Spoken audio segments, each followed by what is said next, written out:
So, your uncle. What's wrong with him? He's possessed. As in the devil?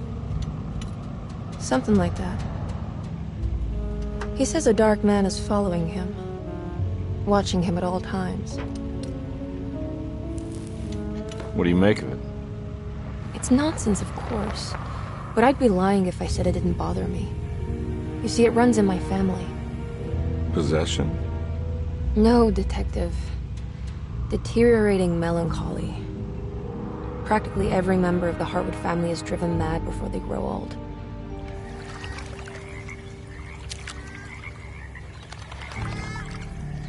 But Jeremy didn't kill himself. Is that why he's at your setup? Despite being convinced that he is truly possessed, he decided to put his last chips on Dr. Gray and his psychoanalysis, figuring he might stumble upon some cure.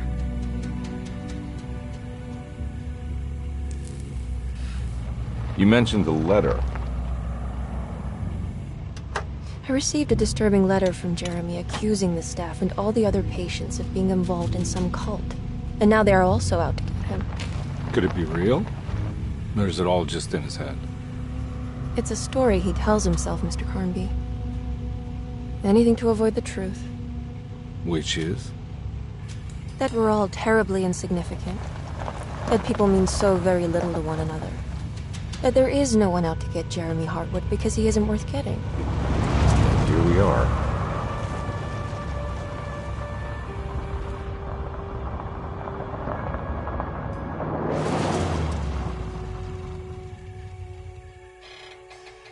My uncle's not well, Mr. Carnby.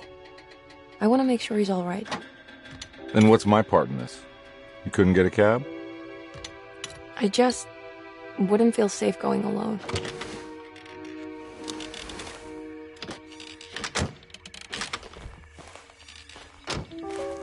Did you bring a gun? Yeah. You think it'll actually come to that? No. But you might need to wave it around depending on how agreeable the staff will be. What exactly are we gonna do when we find Jeremy? I don't know. Let's just find him first.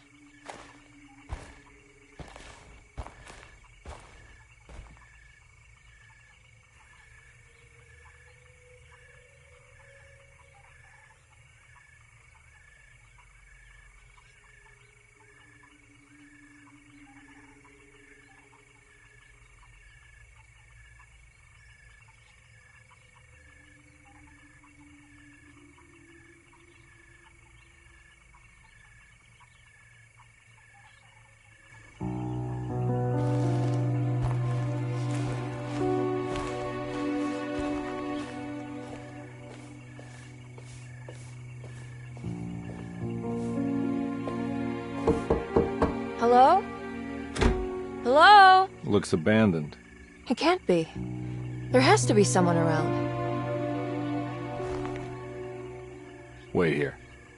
I'll go around back.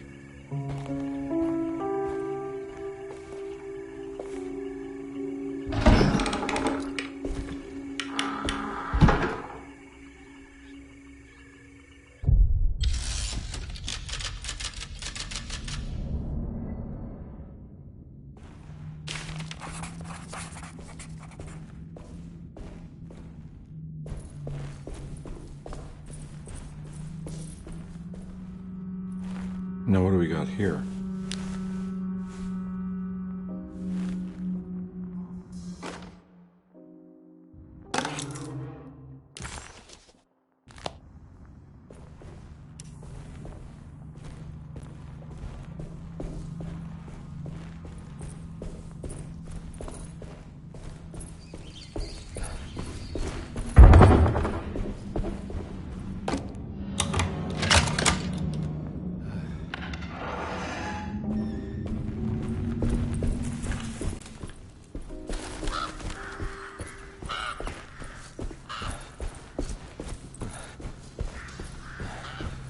Nah, I'm not getting in there.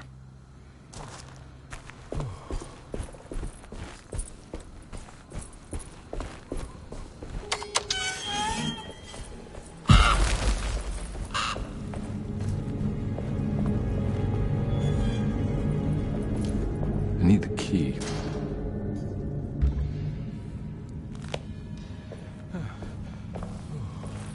Whoa.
I need the key.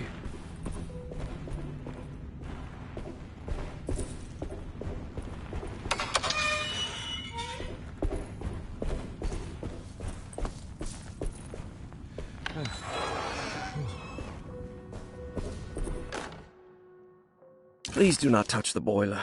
It is working after all.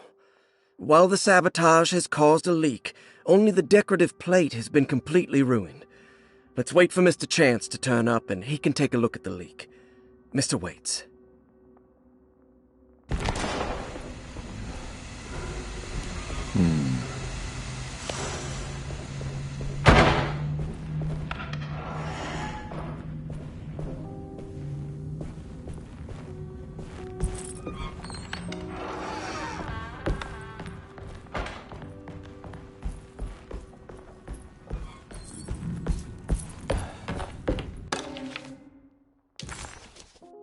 Hey.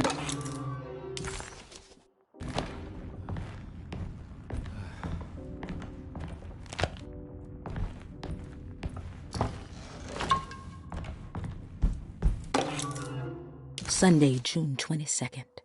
I spent all day looking for Jeremy. I should have cared for the others, but I'm scared that he will do something irreversible.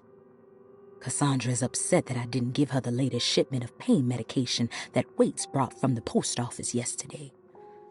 I would have given it to her, but the company didn't send a new key this time around, so the box is just sitting there on my desk. They must have figured we had plenty of their gimmicky keys by now. I only remember seeing one lately. Grace was playing with it inside the grand parlor. Unless it turns up by itself, it will have to wait. I have to figure out where Jeremy is. I think Jack knew something. That dog of his found a strange rot permeating the house. She's showing us, he said. Like those blots and streaks of fetid rot was talking to him.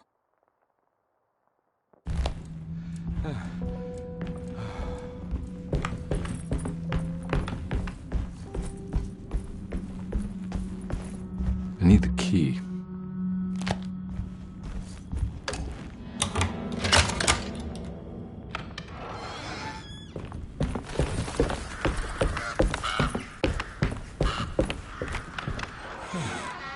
Oh.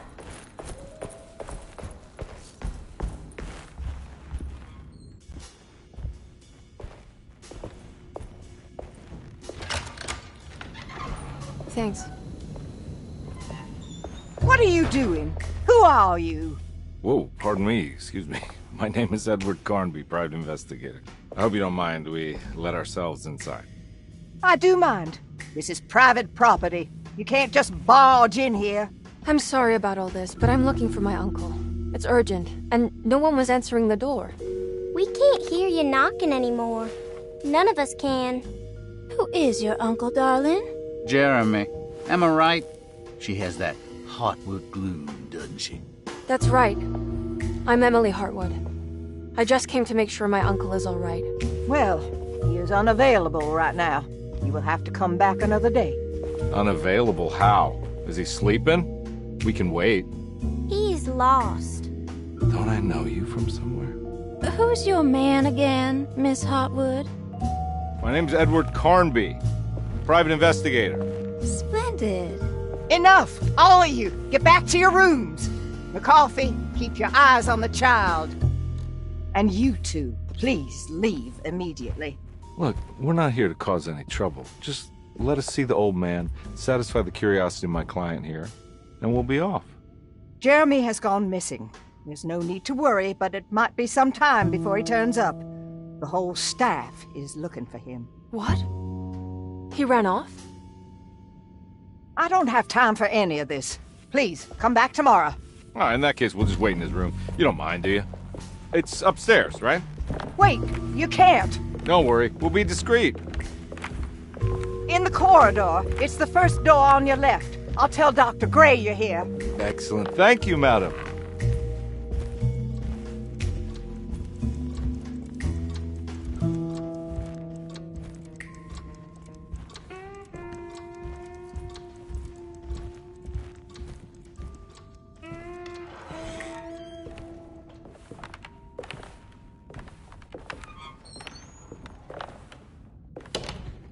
All right, here we are. Let's look around. See if we can dig up any clues.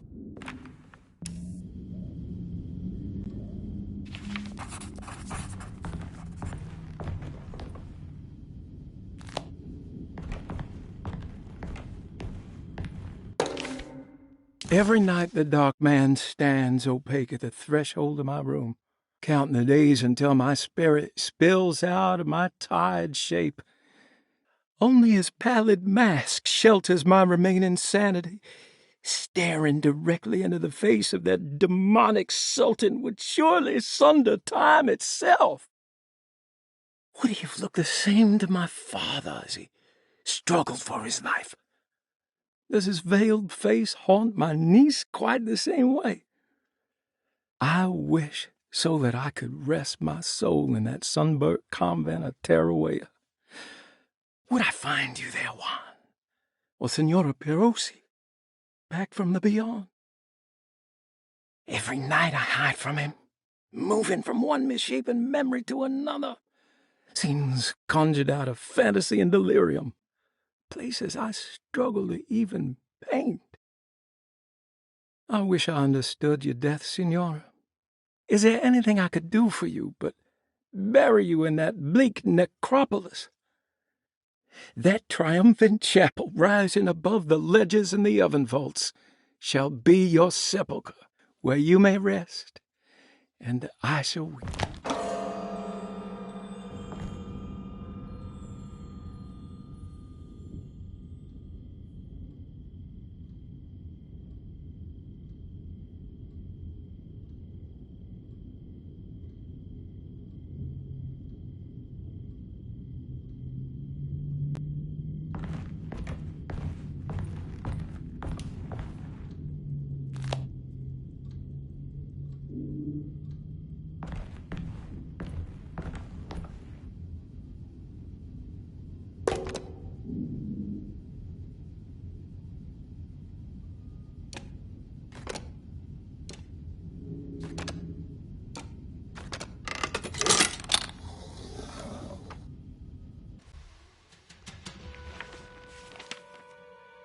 Hey, You know anything about this? Looks like some sort of talisman. No, I don't. Oh, help me out here, will you?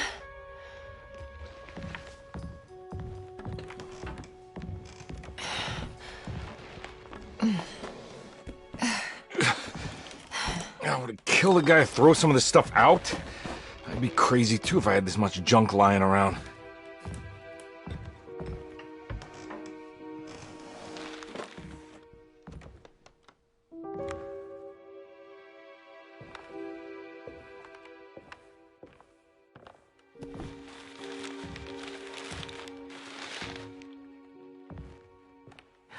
Oh, wow. That's striking. I want to save this one.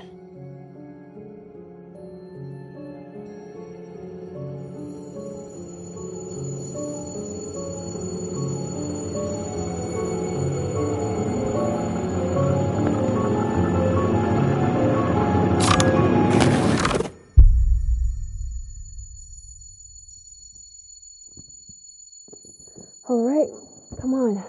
I want to go see Dr. Gray.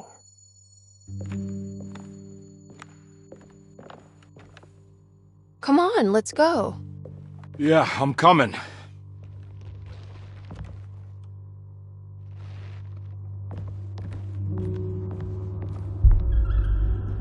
Miss Hartwood. Emily?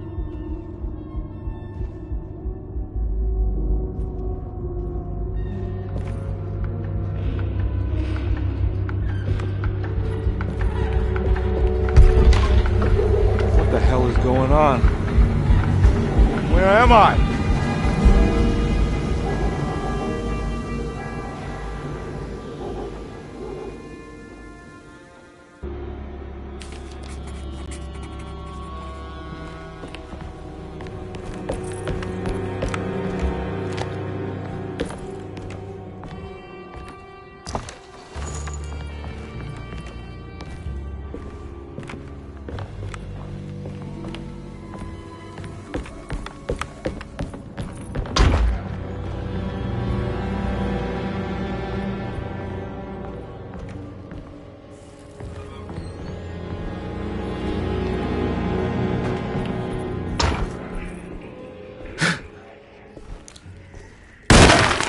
Ah!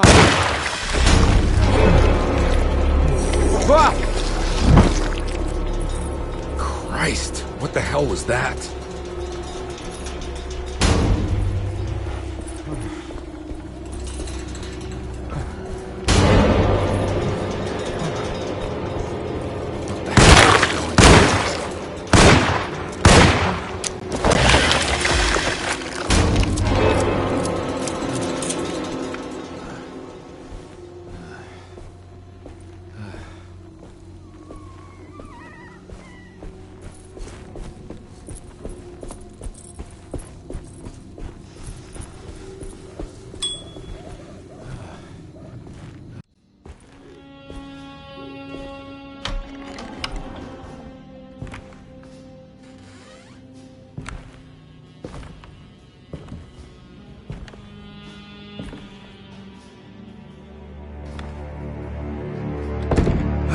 Don't let them get inside, Carnby. They're not the good kind. Is this your store? There are no owners here. We both strangers in Jeremy's story. Jeremy did this. How? The pact with the dog man. Jeremy warned us, but we didn't think much of it. I'm Detective Edward Carnby. I was hired by Jeremy's niece to find him. Oh, yeah? How much she paying you? $150. She's sure getting her money's worth tonight. Are you a thinking man, Carnby? No, not if I can help it. You know, I think Jeremy's hiding in a way we can't find him. He has this juju necklace that guides him. The talisman? That's right. It's some magic charm he got from Miss Jackson down the street. The voodoo priestess? You know surprising things, Carnby. Yeah, the Mama Loa. Here, take the key. I locked the gate to save her place from all the ghouls and goblins getting inside. Maybe if you go there, you can find some clues to show you the way. Thanks. I'll have a look.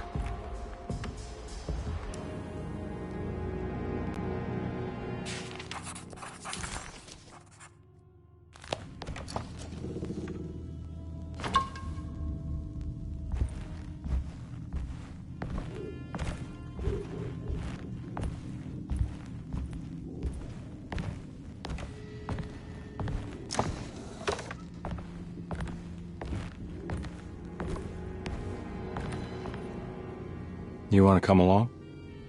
Nah, I'm gonna stay here for a while.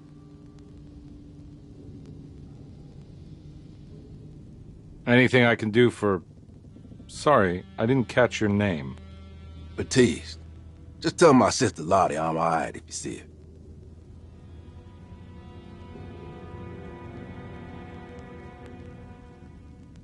All right, I'm heading out. Be careful out there.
I recognize this place. It's Miss Jackson's seance parlor. Let's see if she's got any information on Jeremy's talisman.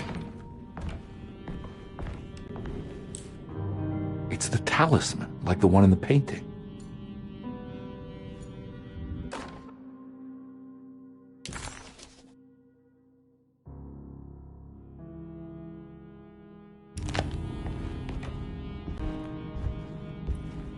I think it's meant for the talisman.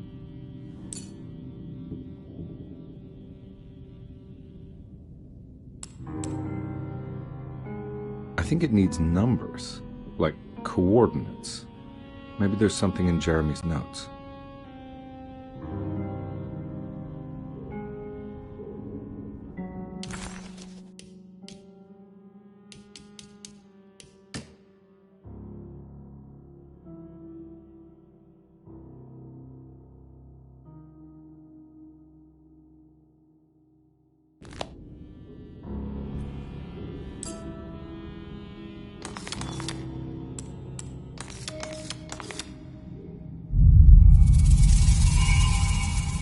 It's showing something. A place? Where is that?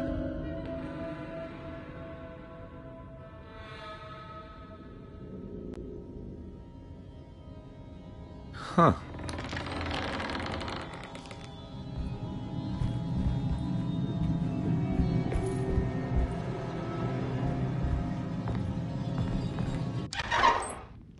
Detective, I was wondering when you were going to show up. Mrs. Thompson told me you were here. I understand you are working for Jeremy Hartwood's niece. Yeah, I guess so. I mean, you're not wrong. We came here for her uncle. I just didn't expect... I didn't expect this. You are Dr. Gray, right? That's right. You don't happen to have some identification, Detective. I'm not keen on having strangers prying into my business. Oh, Detective Edward Carnby, Decatur Street, New Orleans. Enjoying the Vieux Carré, Detective? Those old French quarters, the voodoo people, the gangsters. I'm sure you live an exciting life. Well, it's not quite like the stories, Doc. Just trying to make a living. Aren't we all making a living? Well, welcome to Deseto, Detective. I hope your time here will be useful. Now, what can I do for you? But why don't you tell me where I can find Jeremy Hartwood? Why wouldn't that make for a short visit? I wish I could tell you, but I'm afraid I don't know. A drink, Detective? Anything brandy. Oh, you do belong in the French quarters, Detective. Armagnac or cognac? You know, just give me the cheap stuff. I'm not much of a connoisseur. Having low standards is not a virtue, Detective. Let me see if I can broaden your perspective. What can you tell me about Jeremy? I wouldn't want to go into details about his condition. Doctor-patient confidentiality. I'm sure you understand. Sure, but he is crazy, and he's gone missing. Why? Here, try this. Ooh, it's good. Got a bite? It's called a sidecar. The trick is not to be afraid of the tartness of the lemon. Then, for goodness sake, don't overdo the triple sec. Okay, what can you tell me about Jeremy? Well, let me think. He is an anxious man, constantly worried about events not presenting themselves according to his model of predestination. He complains about things not being carried out in the right order, and that some things simply shouldn't be. Is any of this helpful to you? Not really. I was hoping for some direction, where to look next. I'm sorry. I have nothing for you then. You should talk to my orderlies. They have been looking for him for a while now. I'm sure they would appreciate your help. Yeah, I ran into Batiste earlier. Come to think of it, he might have given me a lead. Oh, excellent. So your investigation is already underway. I'm gonna go, but I'm sure we'll meet again. Looking forward to it. Safe returns.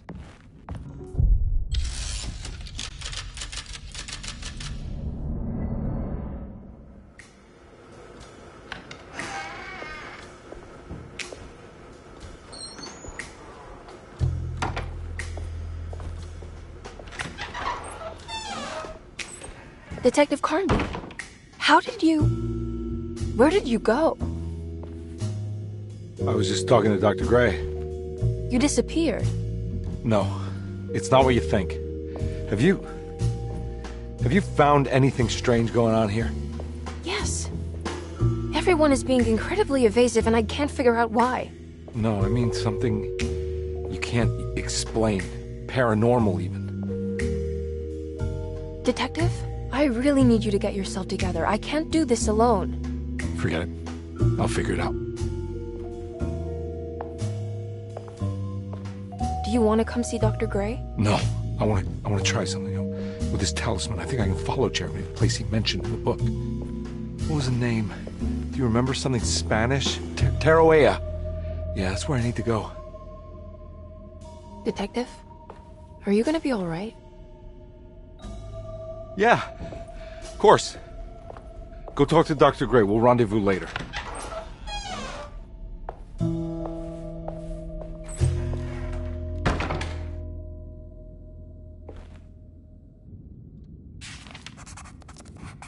This talisman brought me back from the French Quarter in the blink of an eye. If Jeremy can travel so easily, then he could be hiding anywhere, even Tarawea. If he can do it, so can I. I just need to figure out how the talisman works. Saw your notice in the boiler room.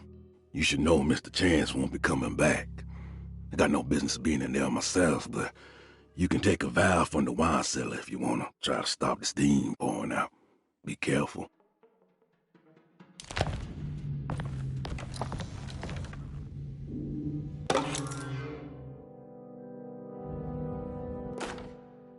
Dr. Elmore Lee Gray is DeSeto's chief doctor. Accounting and all administrative work is handled by me, Paul Waits. Magdalena Thompson, or Mags, is responsible for the household. Jean-Baptiste and Charlotte Tabois are responsible for keeping the guests' medical regimens in check. Finally, Jack Chance is our gardener, who can occasionally be seen in the conservatory, but is for the most part busy outside. There are currently 6 guests at DeSeto. Malcolm McCarthy and Ruth Tallant reside on the first floor. Jeremy Hartwood, Elisabetta Perosi, Grace Saunders, and of course Cassandra Beauregard live on the second floor.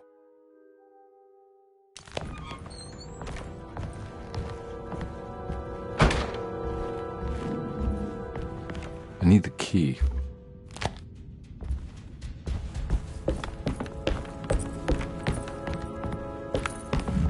There's no way I can get into this thing. Better leave it alone. There's no way I can get into this thing. Better leave it alone. There's no way I can get into this thing. Better leave it alone.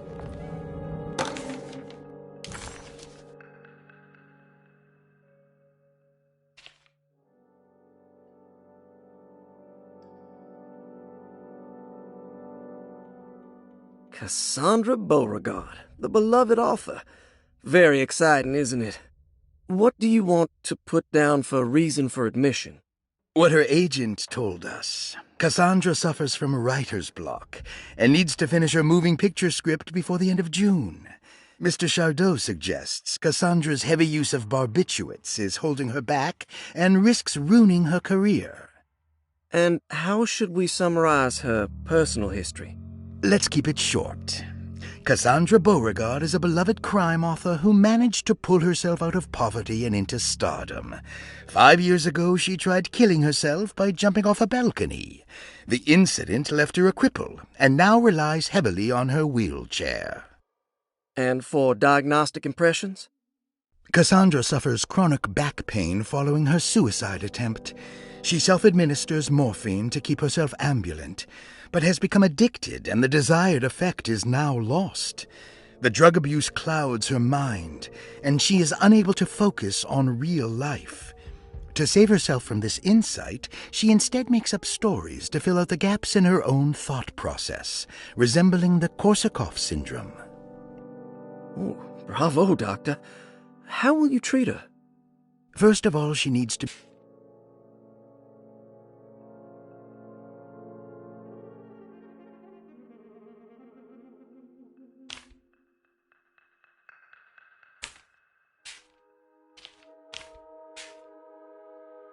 Looks like all the patients are accounted for.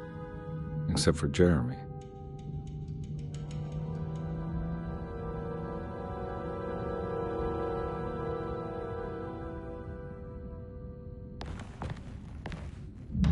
There's no way I can get into this thing.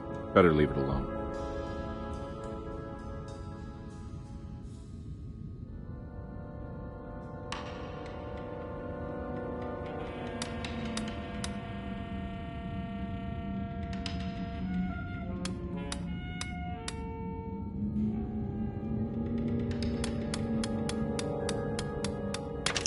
Hey, what do you know? I guessed the combination. Oh, Detective Carnby.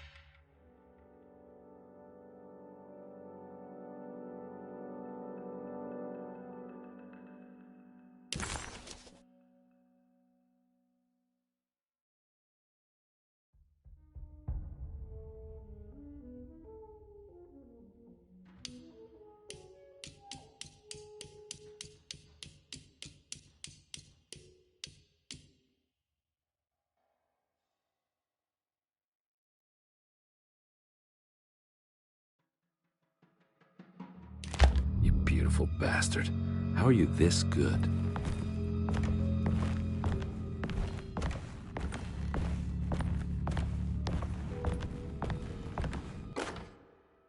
Paul, you're right about the plates on the boiler and the clock. They have been sabotaged, and I think I know who did it. They have something to do with Jeremy's episodes and how he seems to disappear at night. Right now, it's important that you keep an eye out for any of the pieces. I want to find out if I can repair the plates. Let me know if you find any of them. Lottie. Tell Lottie to take a look at the well in the kitchen garden.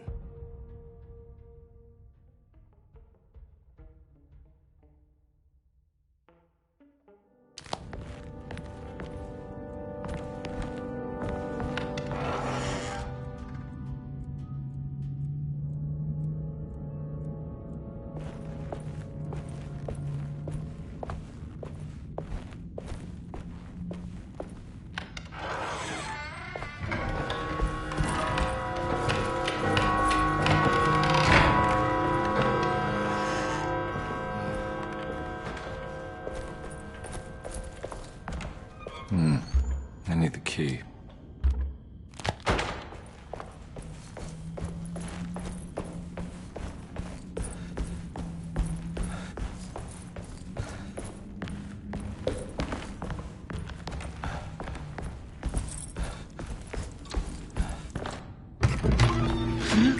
Yeah, sorry, Detective. Didn't mean to obstruct justice or anything. That's fine.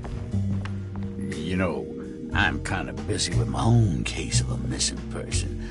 I was wondering if you've seen Grace, a girl about yay high? I can't say that I have. Why are you asking? Well, I'm looking for her. Is she in trouble? No. She's just hiding somewhere.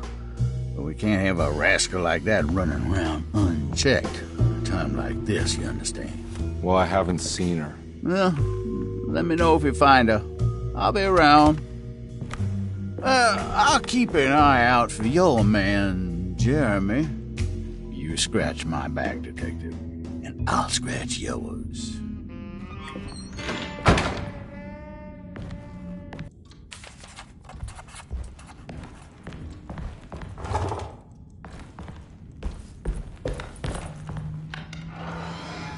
Looks like everything's back to normal here.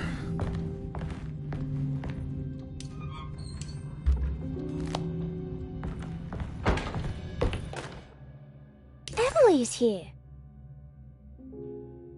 Emily's here.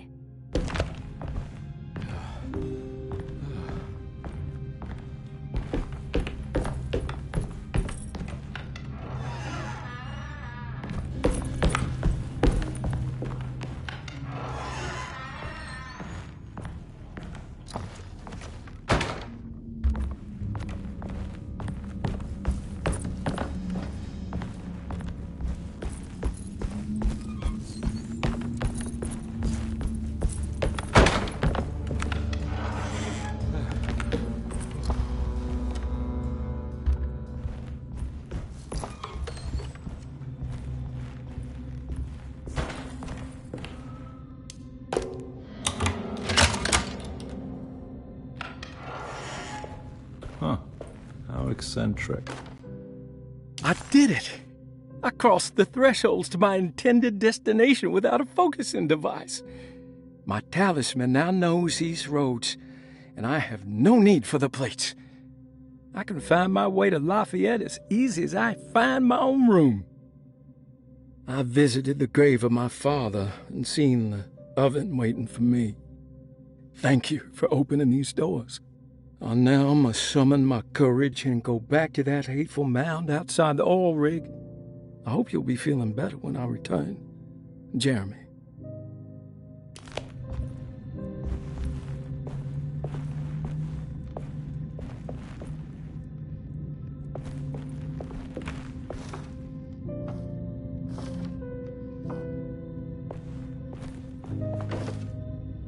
These paintings got some grim-looking rot on them.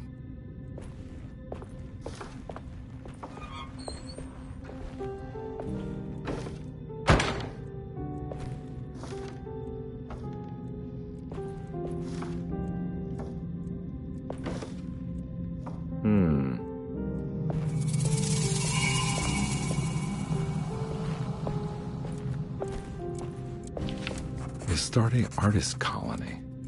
I remember hearing about their disappearance. Must have been 15 years or more now.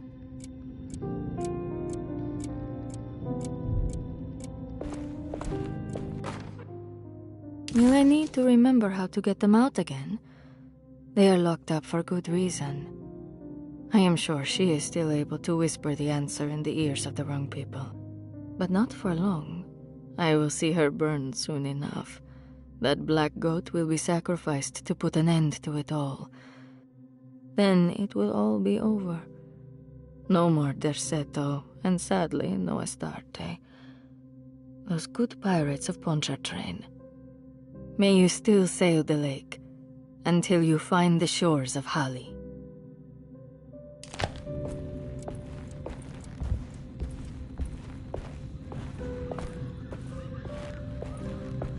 What are these symbols? Looks like alchemy, or star constellations.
Got it.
Looks like some kind of... This must be the clock that Jeremy wrote about in the commonplace book.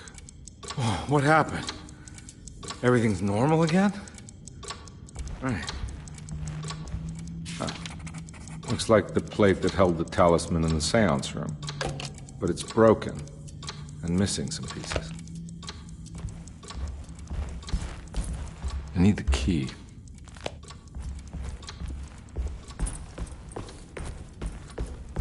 Oh.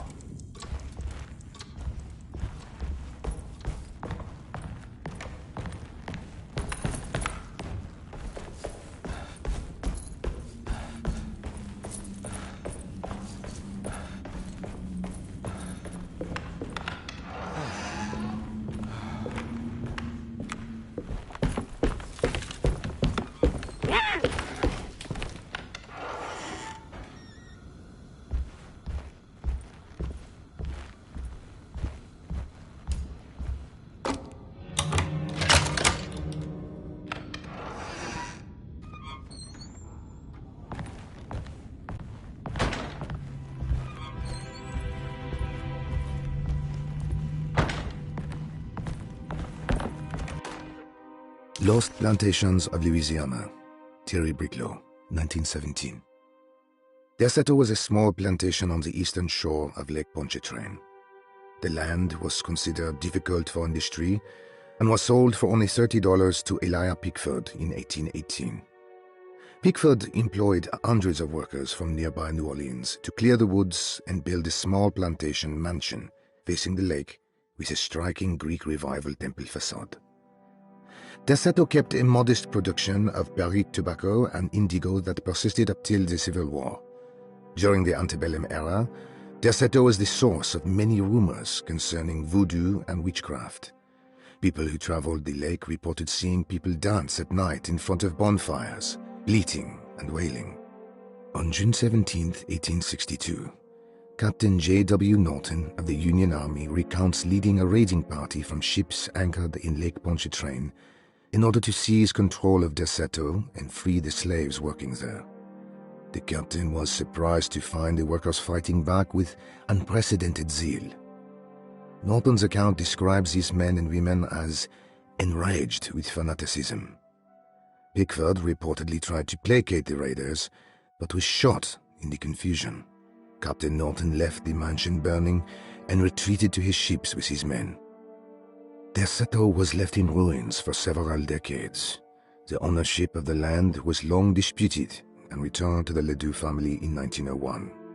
Several police reports were filed during the following years as the Ledoux tried to get rid of a camp of squatters on their land. The police made several visits to remove the trespassers, but the people kept returning. On November 1st, 1907, Inspector Legras of the police charged a deadly attack in order to save several children kidnapped by the squatters. Many were killed, and even more were jailed. The following year, Ledoux rebuilt Derceto, incorporating the surviving stone foundation and adding a magnificent wrought iron conservatory. The farmland had been reclaimed by the surrounding woods, so it was no longer profitable to use as a plantation. Instead, the house was turned into an artist's colony.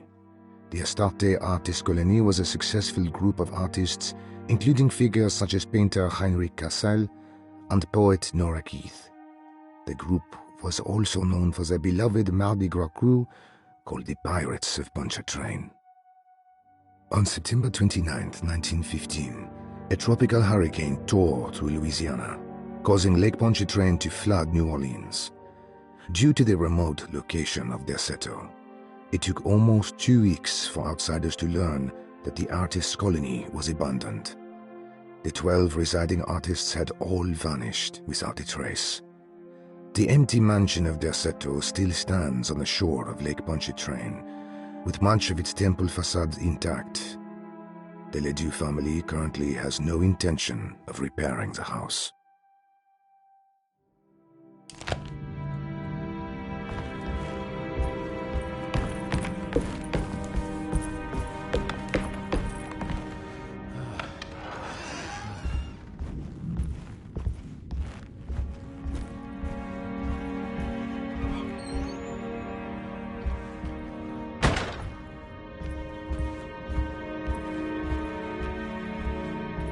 It's wedged shut.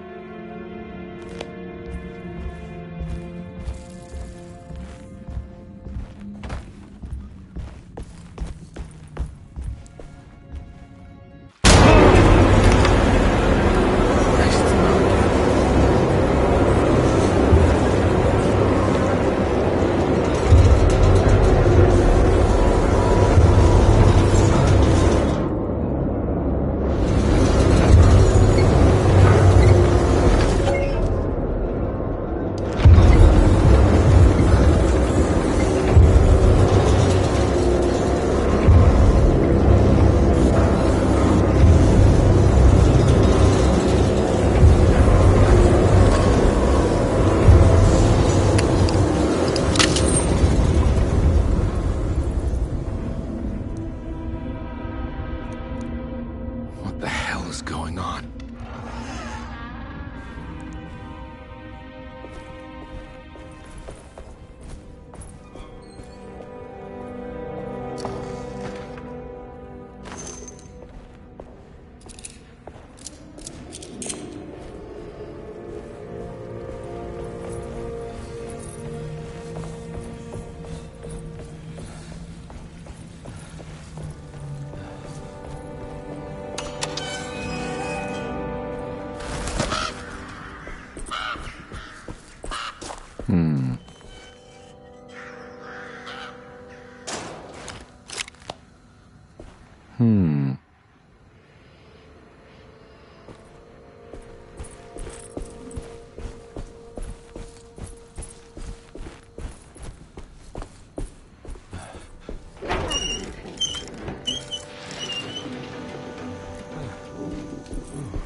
Got it. Nice.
If it...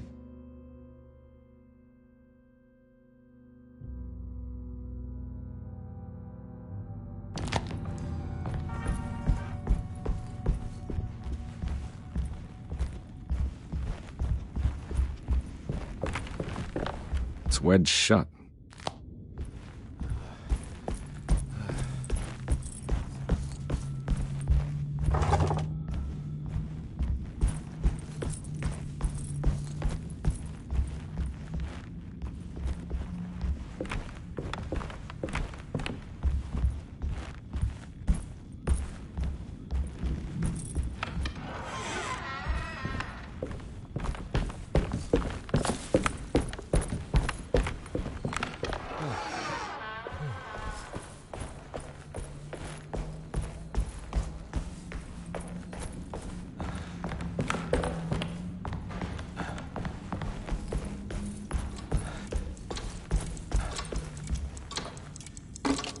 I think I've seen this somewhere.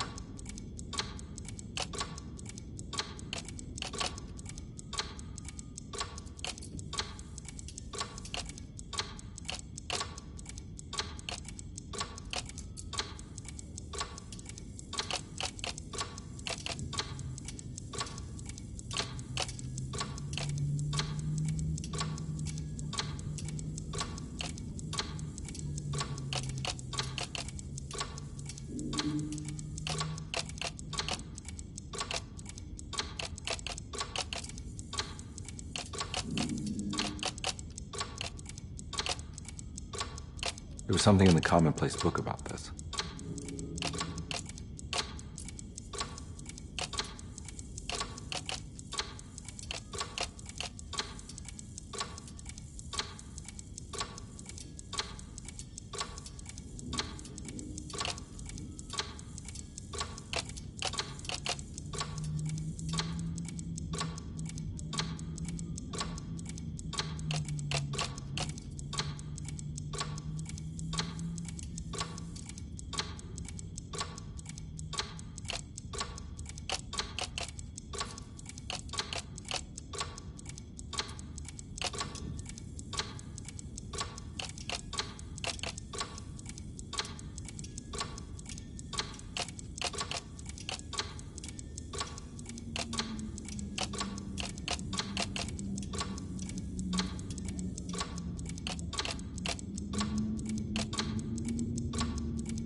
think the clock broke.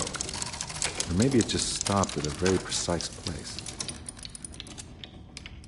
Huh.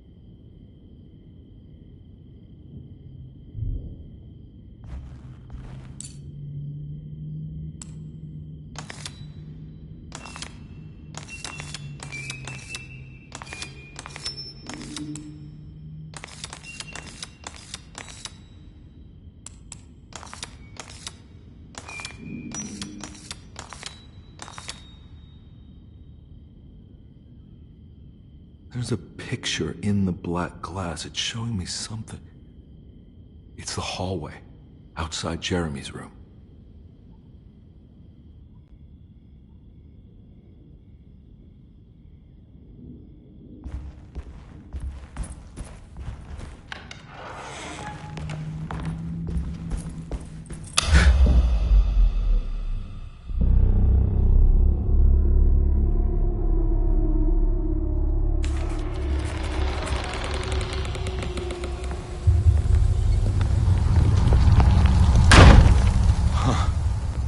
I made it.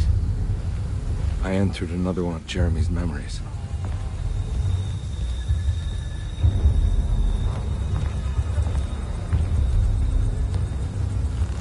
Ugh.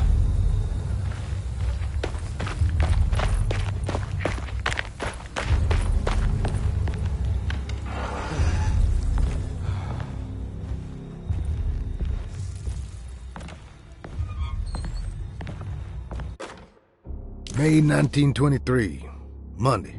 All okay, ready for delivery. Maintenance. Oil pump must be serviced. Any tampering causes large spills unless properly forestalled. Tuesday. Shipment delayed but delivered. Maintenance. Service bridge close to broken. Wednesday. Prospectors reluctantly agreed to show the burial mound to Mr. Hotwood, a painter, who read about our finds in the papers. He means to return tomorrow and try to find a way inside. Thursday. Mr. Hotwood's efforts delayed. The workers seemed nervous about his presence. Hotwood promised not to return to the compound. Instead, he has taken up an offer by L'Officier, the riverboat captain, who means to pilot him to the site tomorrow morning. Hopefully that's the end. Work can resume. Maintenance. Bridge from the oil tower to the bayou has collapsed. Sabotage suspected. This is the devil that guides us now.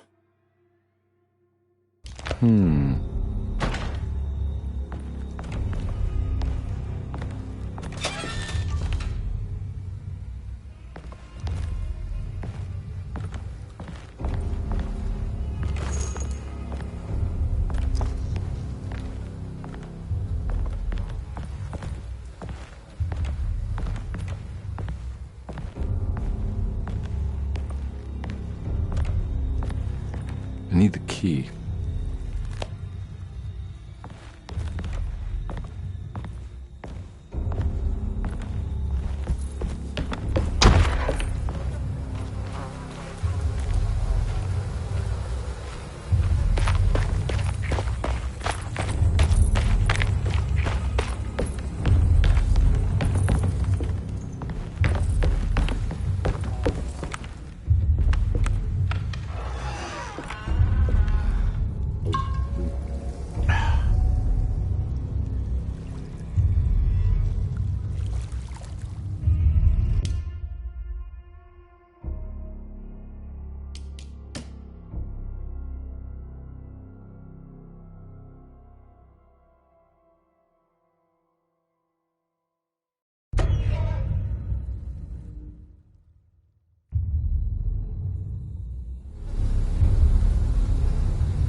May 1923.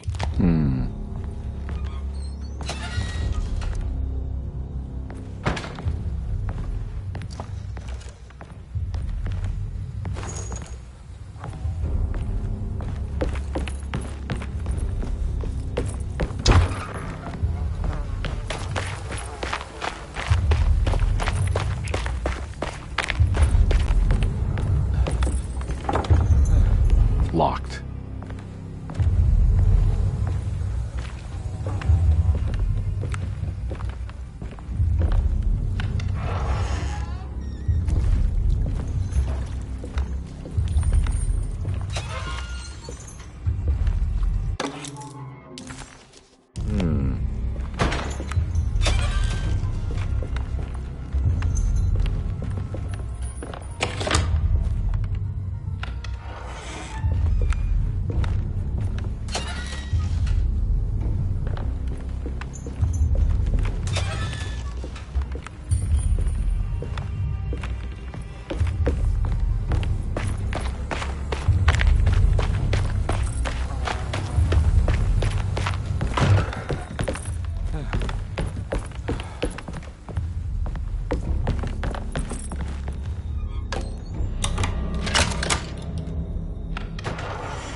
Got it.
pretty weak.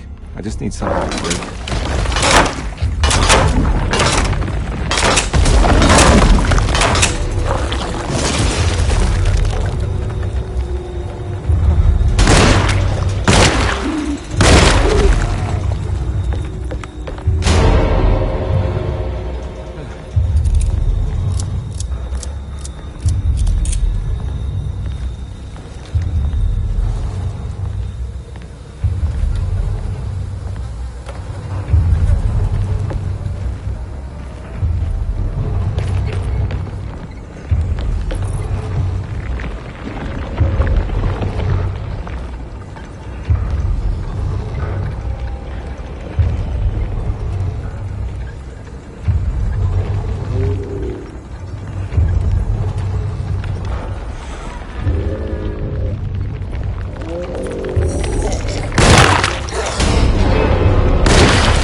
fall to your death and go up in flames.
It's the hateful mound Jeremy talked about in his book.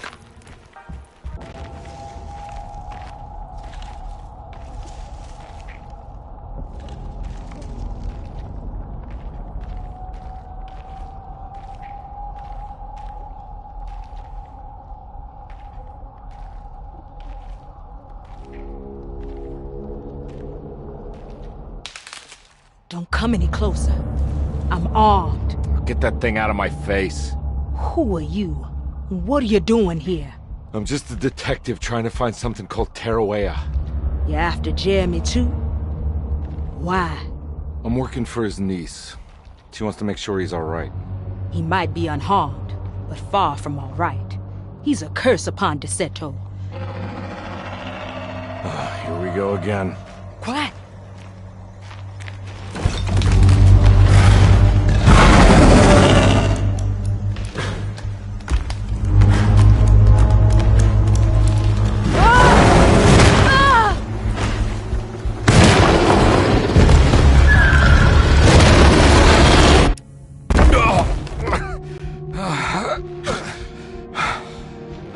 Oh, Christ in heaven.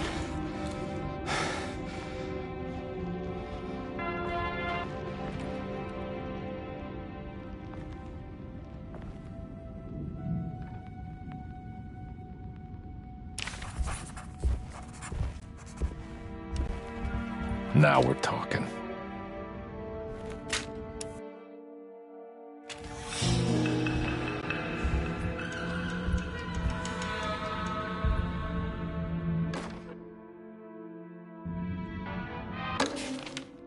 Reflections on the Power of the Verb in Certain Texts by Juan Luis Jorge. To act is in itself divine. Even the slightest movement of our hand is evidence of our soul in motion. Yet our free will is so easily overwhelmed by the dullness of everyday life. Our actions become rote and rigid, in spite of luxury and comfort. True divinity is found in the choice of leaving the stage where we all perform. People who discover this freedom unexpectedly will be struck by the terror of this revelation and become paralyzed, or worse, turn to suicide. However, if you are able to weather that storm, you will discover that there is a divine path beyond that fear. There is a chance to dismount your destiny and make something new. Something that hasn't been planned for or predestined. There is difficulty in explaining this type of acting as it transcends our everyday choices. This isn't some banal decision choosing one career over the other, or even who I should marry. Leaving the stage, no matter how, isn't a matter of course correction. It's a rejection of the story that the Creator is telling.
Oh.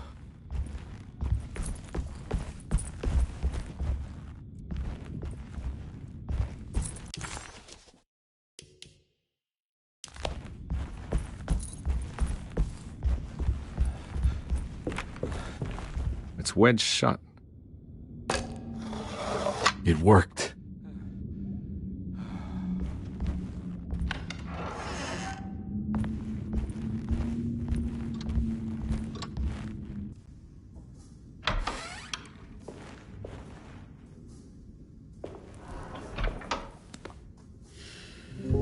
Detective Carnby, how good of you to come.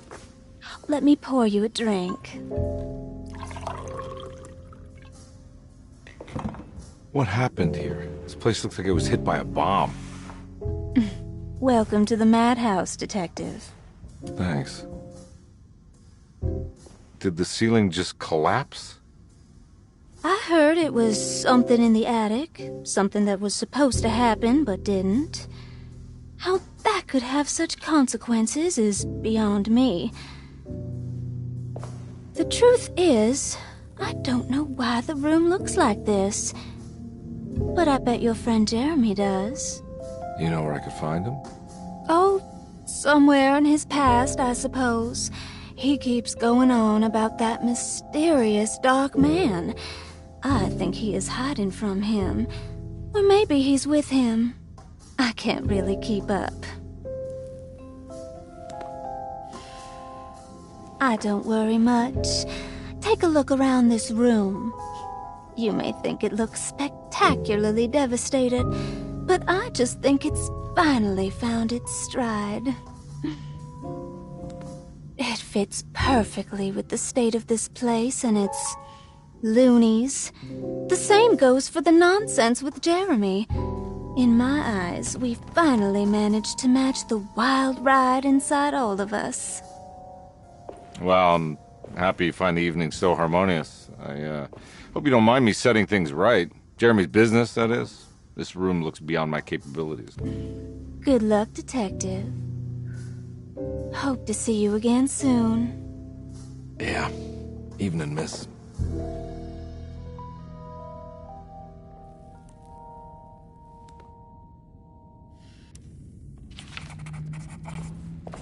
Can I get some more of that whiskey? Go ahead, Detective. I don't think I can stomach any more anyway.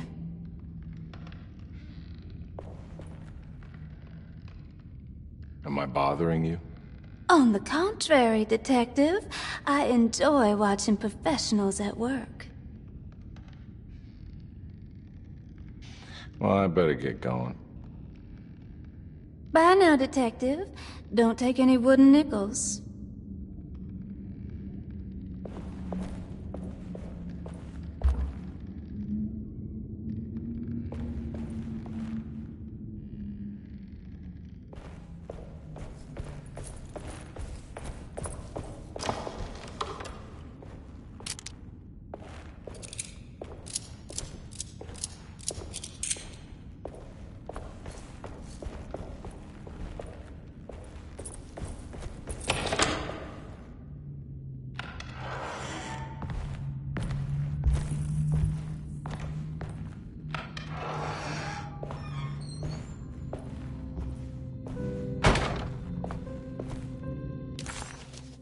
Ruth.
There's something missing.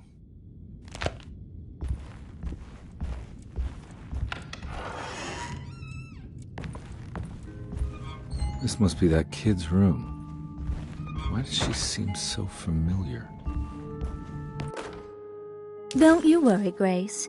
Go play your game, bleat and bellow with the others. I won't be jealous. There will be more masquerades. However, I would love it if you would finish my mask for the feast. With love, Ruth.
What you got there? You drawing something? Nothing special. I'm just bored. Do I know you from somewhere? I remember you, Mr. Carnby. From where? Don't touch that. Cassandra wouldn't like it. She wouldn't like it at all. Do you know where she is? I'd rather not talk about it. It makes me upset. Besides, she'll be back after the Feast of St. John. You think? Yup. It's all on the page, Mr. Carnby. And many of them that sleep in the dust of the earth shall awake, some to everlasting life, and some to shame and everlasting contempt. All right. I'm gonna go now, if that's okay. I don't like to stay too long in the same place. Mr. McCoffey might find me. Hey. Is he mean to you? Not everyone needs to be saved, Mr. Carnby. You should know that by now.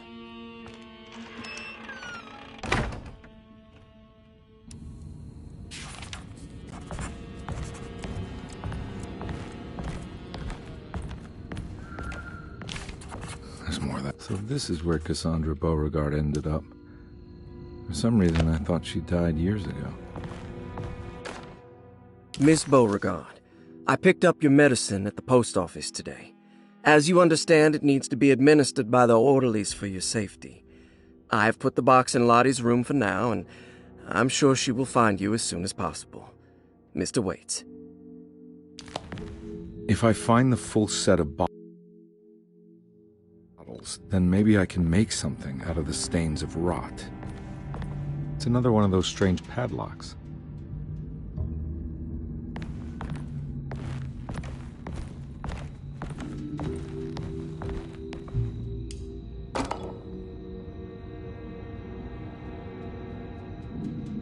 I don't think I have everything I need. The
wedged shut.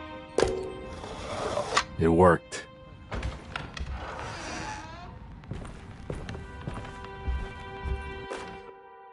The Barlow lens. Instructions. To double the magnification of your telescope, simply fit this Barlow lens to your instrument. Then operate the fine-tuners to adjust the distance between your lenses. This is easily done while looking through your eyepiece. Simply search for a position where your picture is clear and appears flat.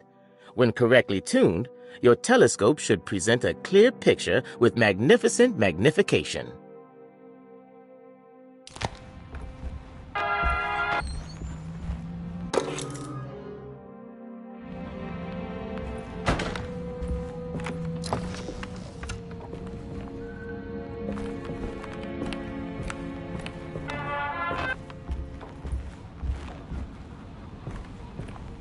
I don't think I have everything I need.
Stained. Looks like some kind of rot. You know, Mr. Waits, I saw a piece of the plate that Liza broke. I think she's been hiding them. She's not very good at it. She just chucked it into the little room with all the tools behind the boiler. I left it there. I didn't want to embarrass her by picking it up while she was looking. We went upstairs instead and played backgammon. I let her win, because she's so unhappy. The piece looked like the one on display in Cassandra's room. You know about that one already, right? Or is your eyesight really that fuzzy? I hope you don't feel bad about your glasses. You only look stupid when you squint. Maybe if you had more eyes, you would see these things. I wish you had all the eyes you needed. Your best and favorite guest, Grace.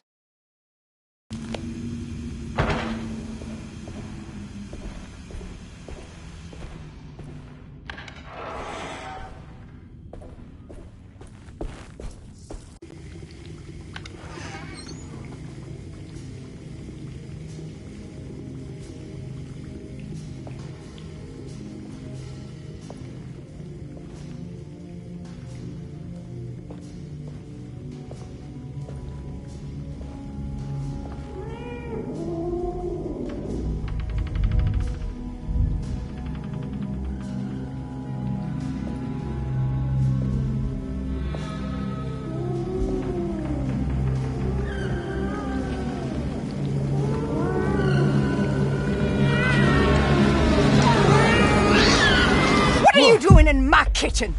I assure you. I'm sorry. I promise you. Mr. Hartwood is nowhere near my kitchen, and neither should you be. Don't make me kick you out of this house. Sorry. Now get out! Yeah.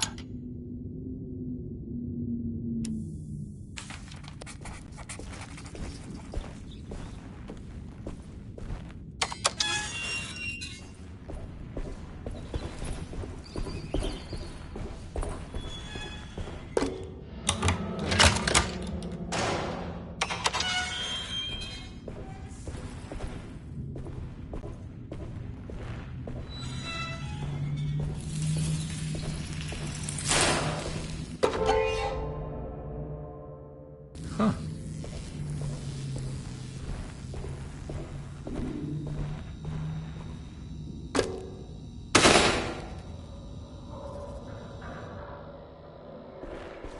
It worked.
Jeremy?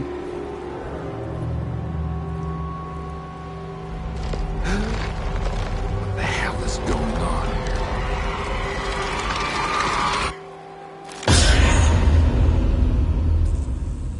Where's the body?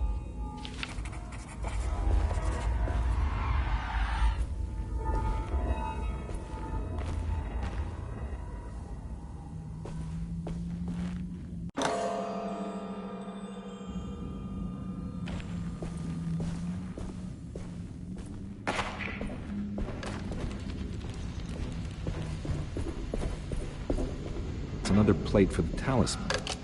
Like the other one, it's broken and missing some pieces.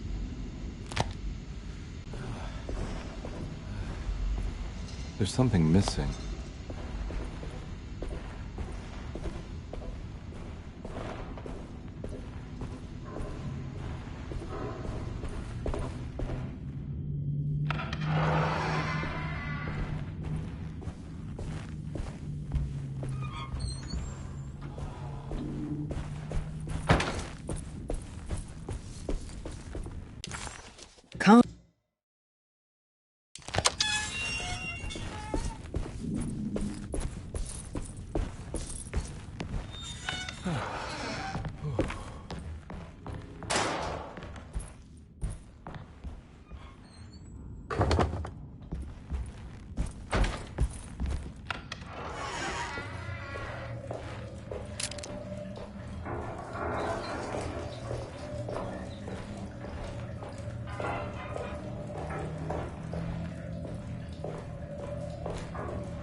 Just another piece of broken plate.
rot made the shape of a snake.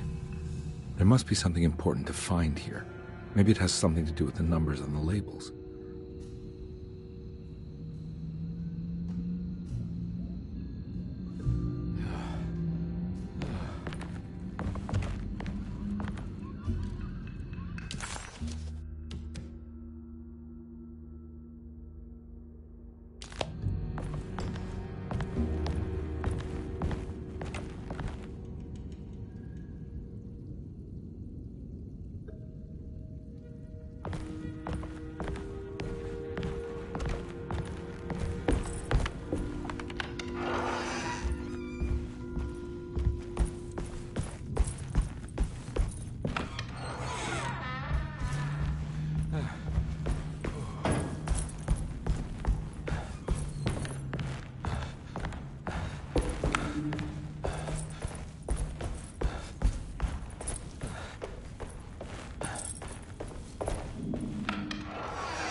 glass is showing another room. Must be a way to another one of Jeremy's memories.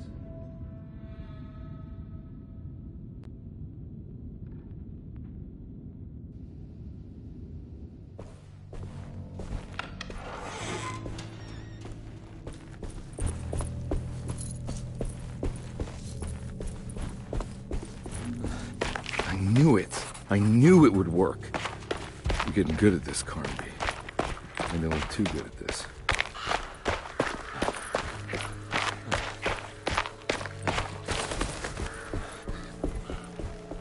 The Hartwood's family crypt.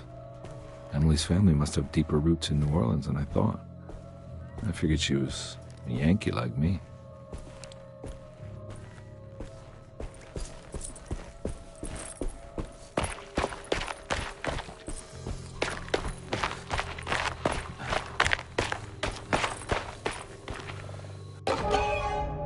What's this? Now, what do we got here?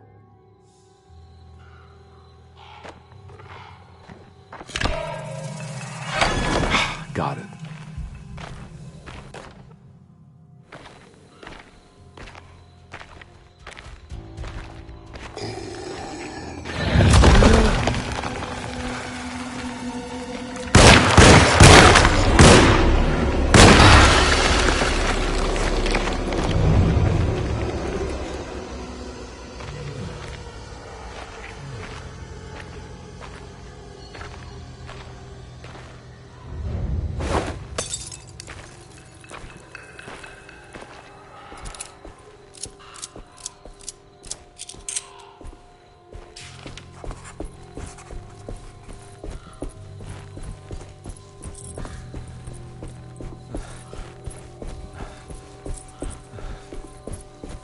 Jeremy sketched this chapel in his book, so it must be important.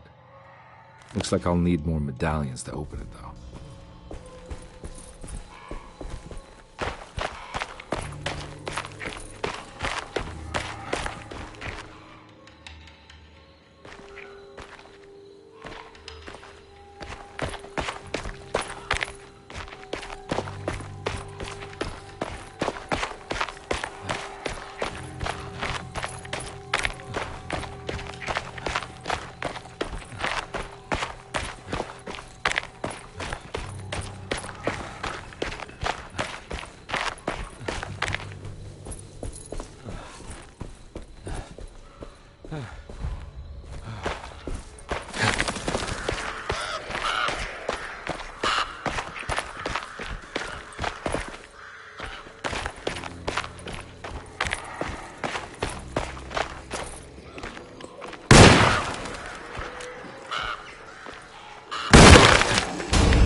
many of them. I gotta get out of here.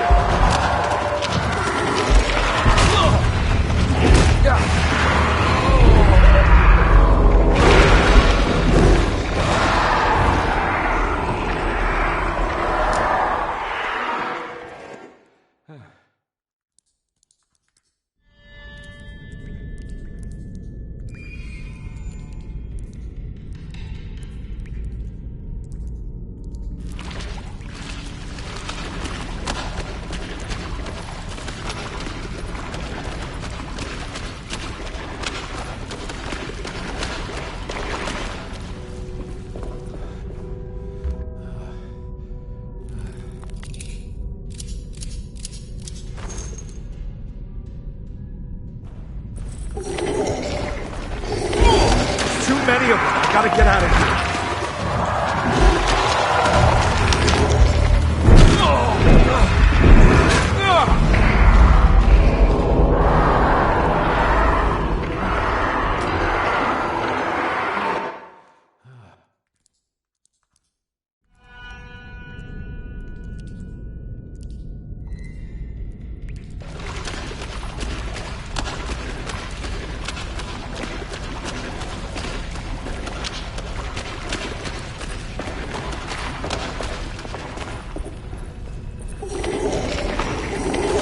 Many of them. I gotta get out of here.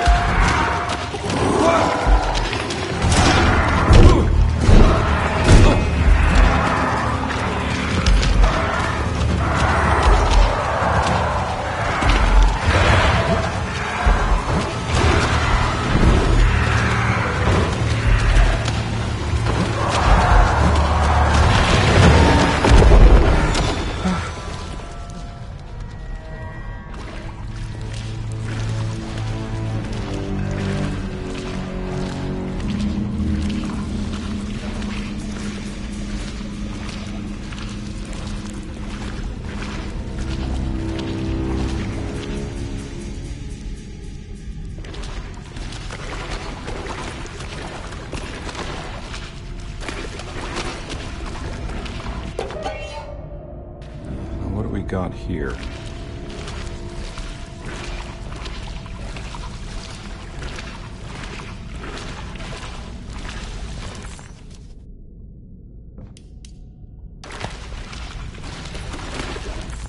It was...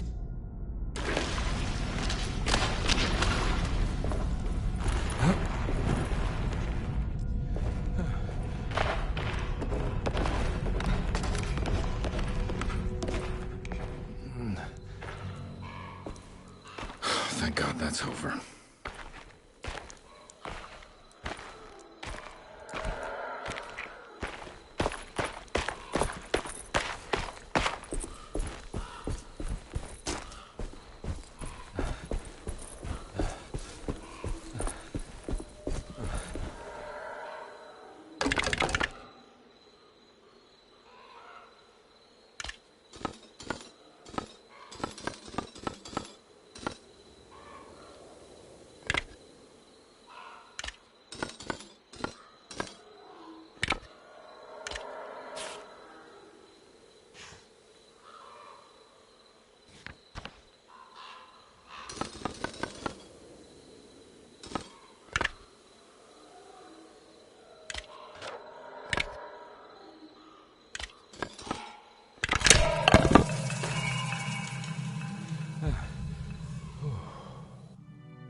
Please don't touch her.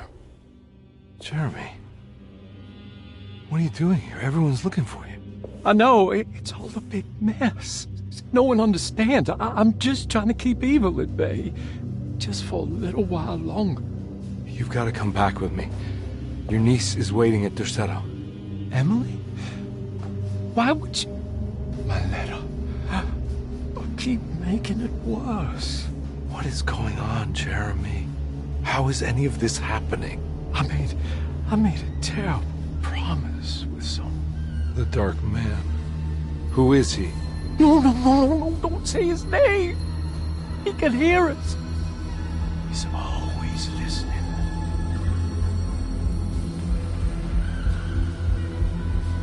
Jeremy, I need to understand what is going on. I promised him everything. When the sun rises, I will be chained in his sunken desert temple for an eternity.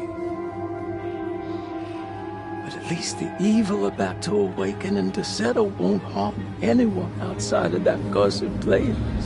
You're acting crazy, Jeremy. I want to help.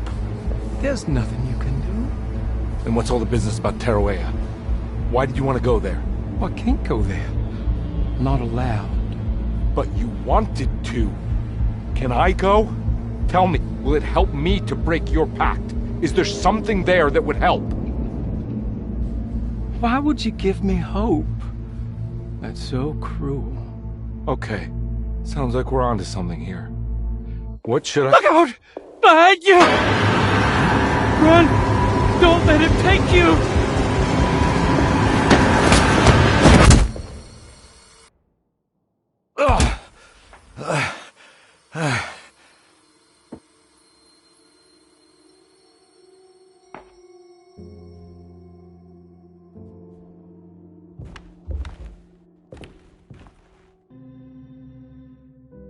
I've seen so many strange occurrences lately. Memories explode into existence and then burn out like tired glass bulb filaments.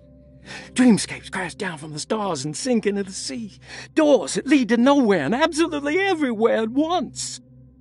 With all this reverie, I want to think there's a chance that you found a way to remain alive in some way I cannot fathom. Just like I've learned to navigate with my talisman. Maybe you, with all your knowledge, you somehow knew a way to find me again, perhaps in Tarawea. All my love, Jeremy.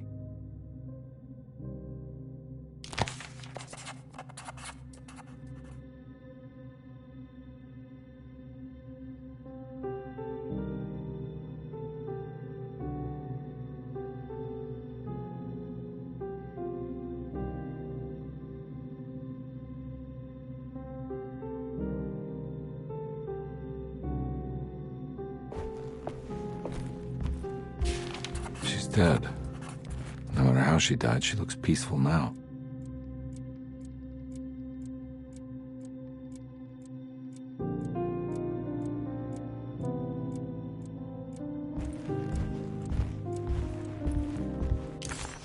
Her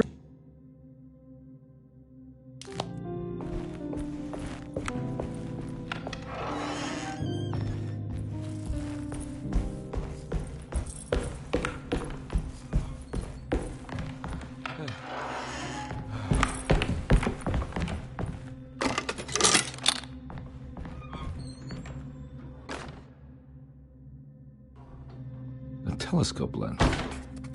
Why would he lock that up?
What's going on?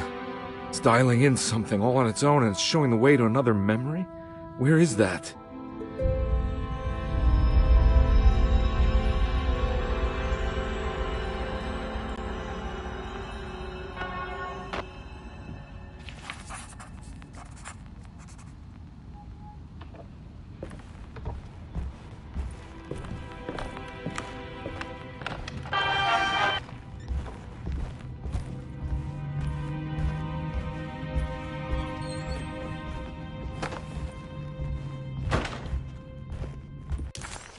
And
I need the key.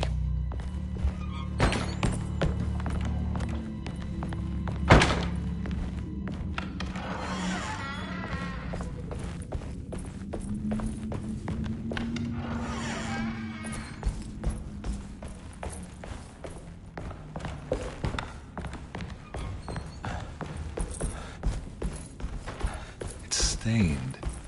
Looks like some kind of rot.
Ugh. There's more of that aggressive rot.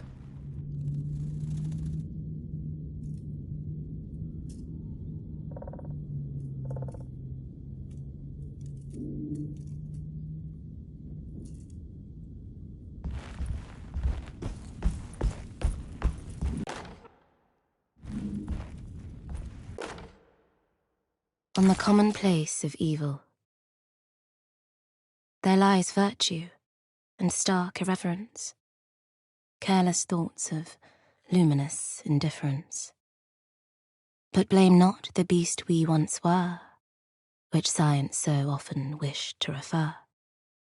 Not the wicked full of sin, it is you who stand and grin. All our good intentions aside, whereupon we build our pride. Sunless solitude, follow not this corrupting light. Prophets of confidence always crashes out of sight.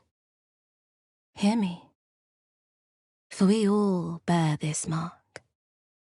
Thus we must remain alone in the dark.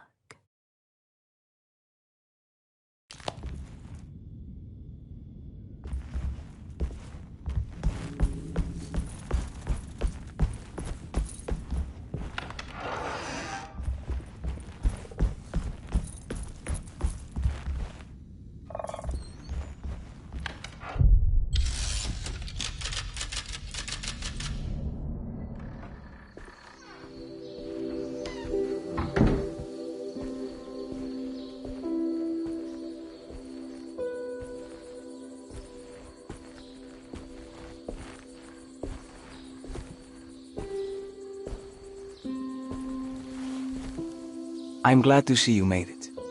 I had my doubts, but the hope you instilled has yet abandoned me. I guess this must be Tarawea. Who are you? My name is Juan Luis Jorge, and this is indeed the convent of Tarawea. You'll have to excuse me, but Yermi never got your name. The name's Edward Carnby. I'm a private investigator. You're not a patient, are you? No. I'm the author of a book that Yermi once found important. How does that work? Are you part of this memory as well? Is this even a memory?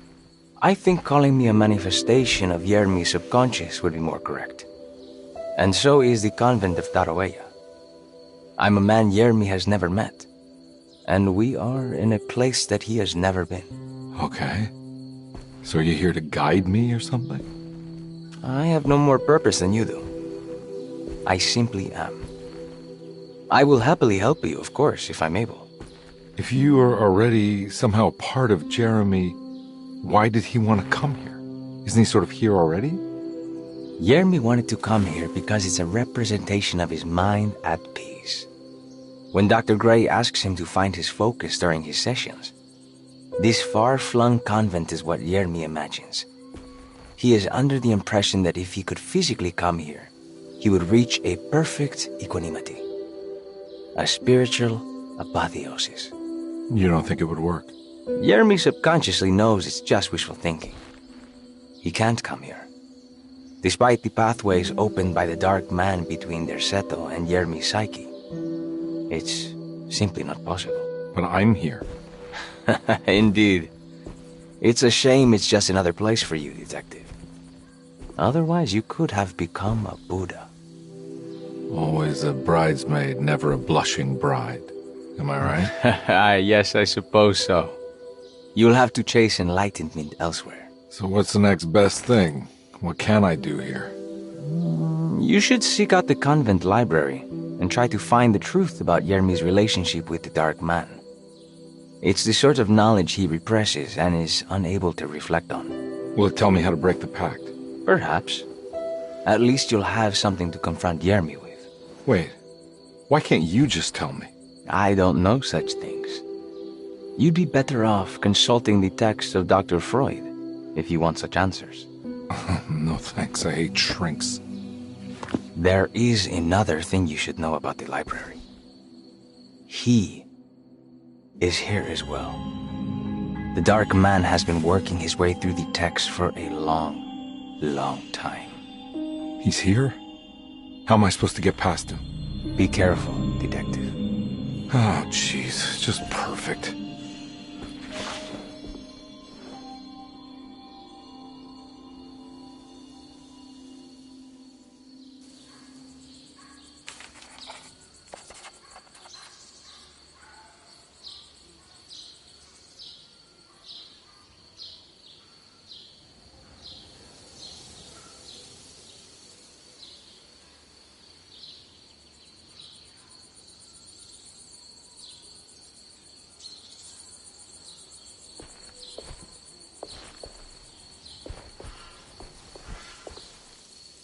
You have any advice on how to deal with the Dark Man?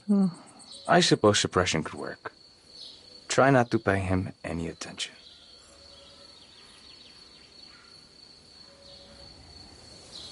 I know you said Jeremy's never been here, but does this place exist in real life? I think it's supposed to be Mexico. But I am not certain of Tarawea's origin. Well, good to meet you, Juan. I'm going in. May the gods be with you, Edward de Vilban.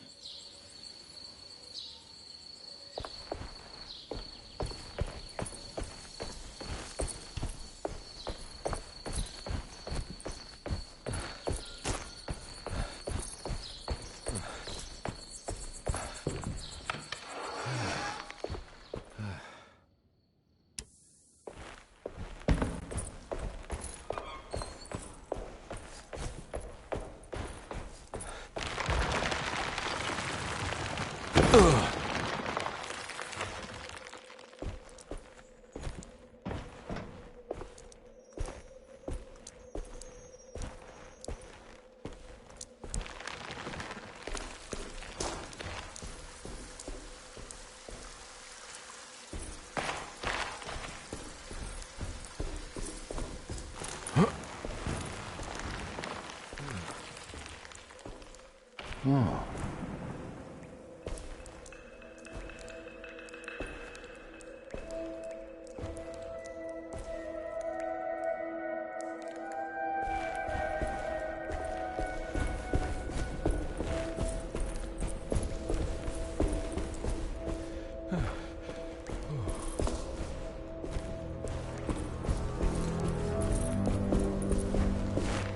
There's something missing.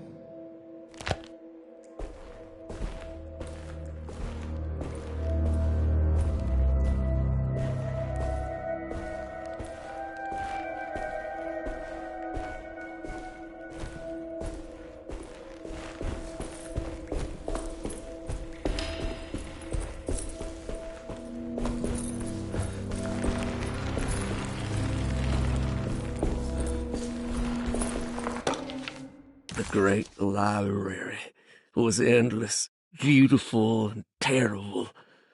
An Akashic record for the universe inside the mind of Jeremy Hartwood, now corrupted by a story forced upon him, told by a maniacal liar, an evil conjured by science and secrecy. I will suspend a room and lock away the foundation of his character. Its key will be left to the librarian, the only thing invisible to the prowler.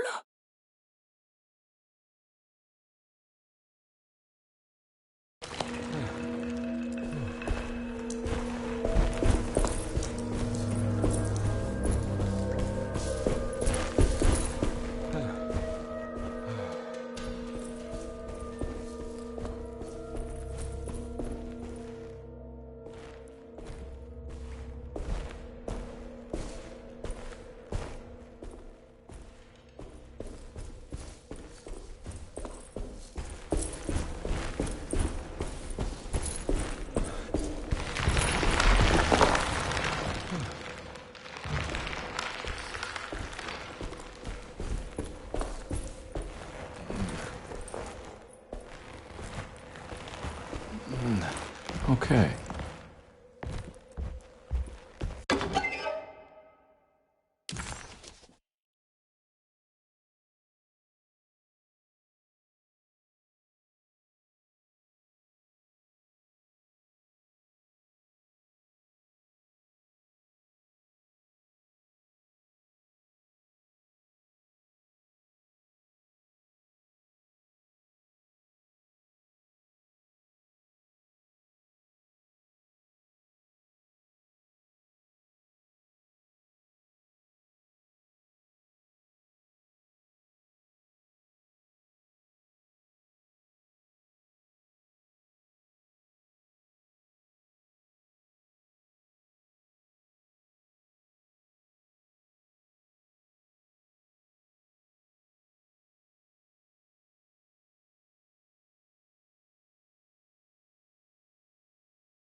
something.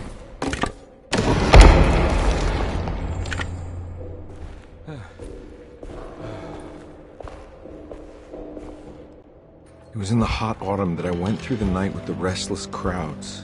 He was a kind of itinerant showman who held forth in public halls and aroused widespread fear. The New Orleans address of the event is lost, but I remember distinctly the Prext Shipping Company pressing their contribution. Hey.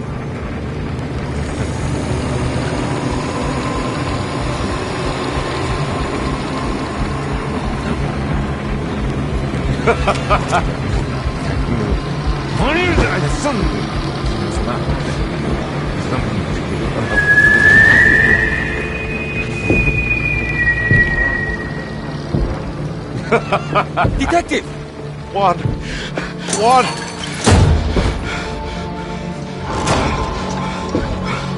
I hope you found what you were looking for. I fear there is no going back.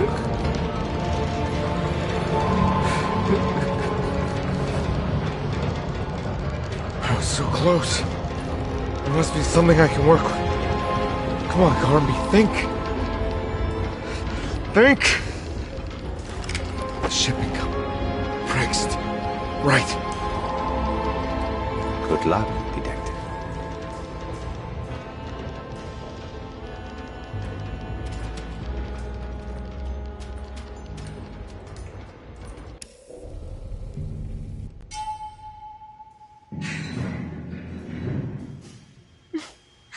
Well, thank God you're here, Detective. Sitting all alone in a place like this? I'd never live it down if the papers got wind of it. Hey. Ruth, right? Oh, don't pretend you don't know. I'm sure you have a whole file on me by now, Detective. I suppose we weren't formally introduced. I'm Ruth Talon. Miss Ruth Talon, in case you're wondering. Edward Carnby. Enchanté. Are you sure? I had too many already. Nice. It's good. I know. I have great taste, Detective.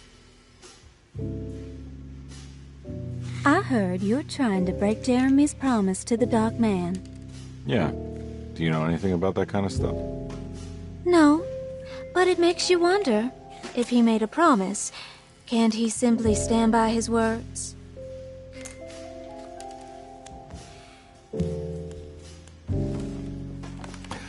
Look, I'm just trying to get Jeremy out of a bad deal, so he'll come back with us to New Orleans. Well, if all fails. What are you doing? It's a sign of submission to the Dark Man. I saw it in a dream once. What?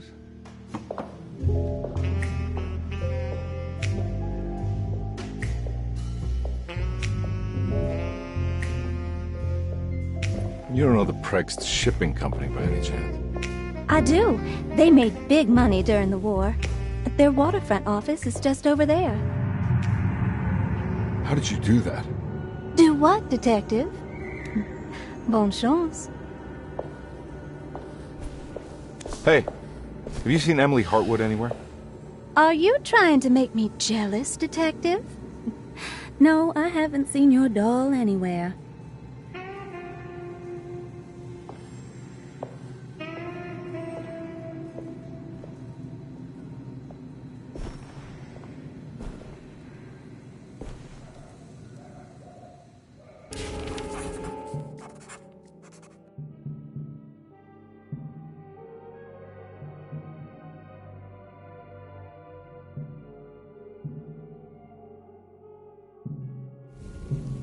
Somehow, Carnby was back in New Orleans, close to the docks. He could smell the Prext Shipping Company.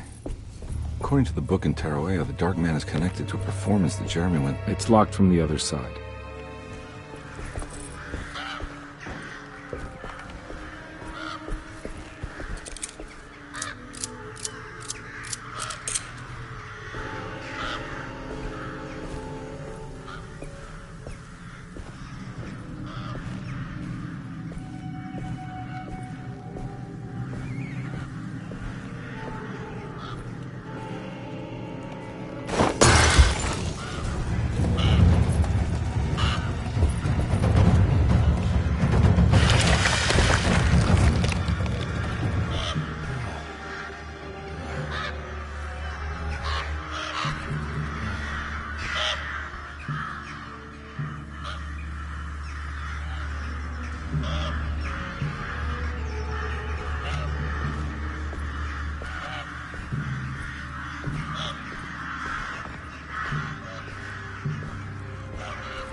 Nice.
All finished.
There must be another way inside.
Made it inside the warehouse. The office must be upstairs.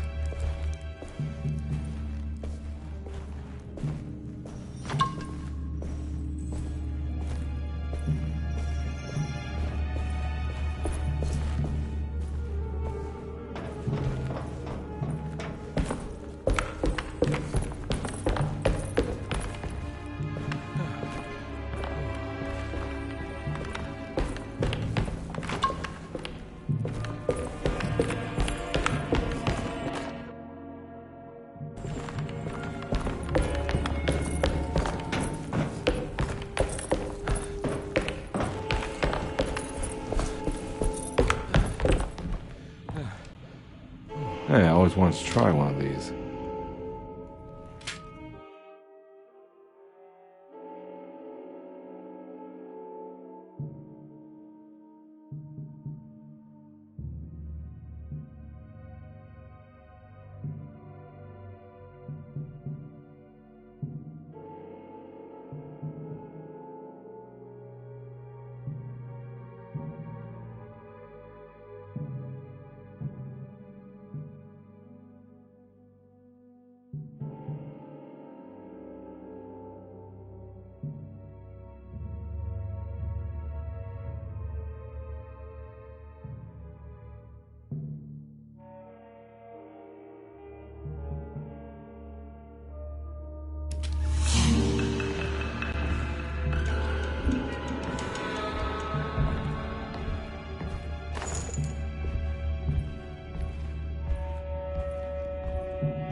Cargo Manifesto, September 19th, 1892.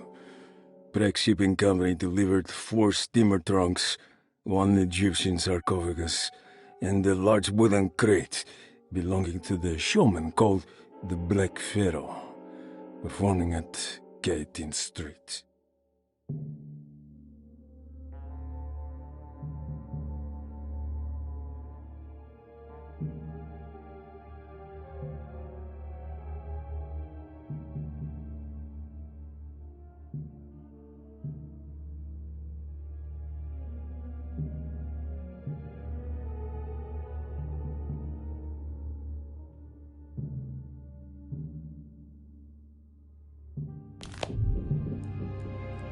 Here we go.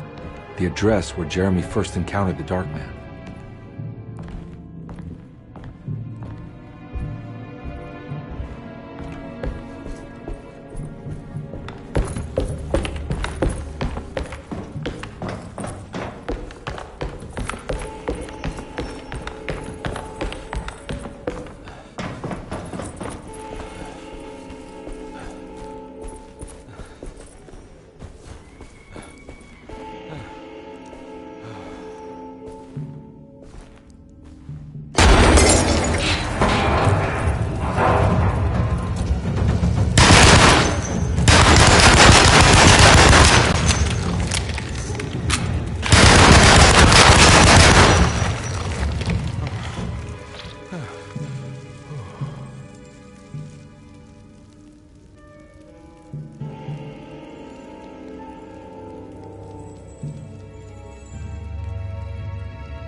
Looks like the fog cleared up.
You want to tell me what this is all about? Welcome, Detective, to the greatest show this side of the Mississippi. Nyarla Hotel, the Black Pharaoh, the ancient magician who lived 1,000 lives and wore 1,000 masks. I can see why you settled on calling him the Dark Man. Saves your breath. So, you got scared by a stage magician, and now he's living inside your head. You can mock me, Detective. But you would be the crazy one to think his presence can be ignored. Look where we are!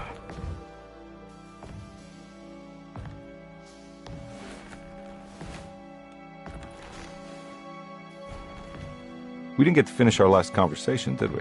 You were about to tell me how to break the contract with the Dark Man. No, we can't. If we turn her loose on the world, so many innocent would die. But there is a way to break out of the deal. There is. You offered me a way out. Steps to take. What are they? You'll never find them. They're forever entombed in his sunken desert temple. Jeremy, I'm not your enemy. Tell me where to go. How do I find the temple? No, we can't. I have to make this sacrifice. God damn it, Jeremy. I'm gonna save you. Don't worry.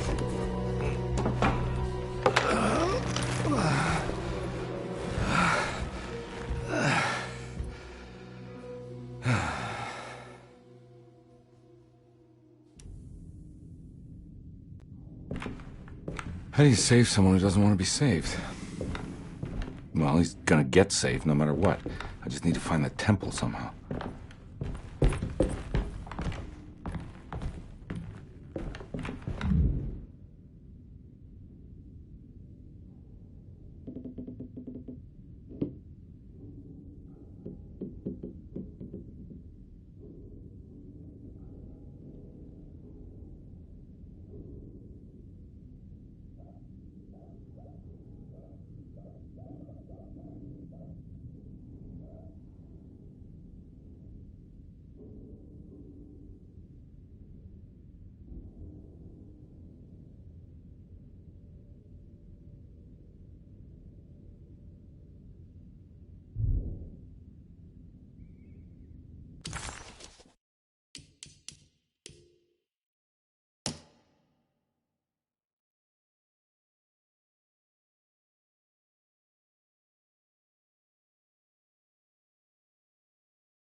The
Oh.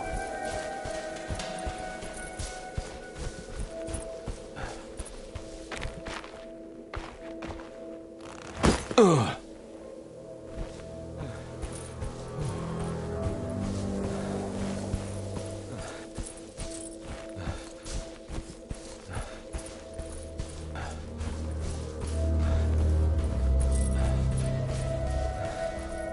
A sunken desert temple. I better get down there.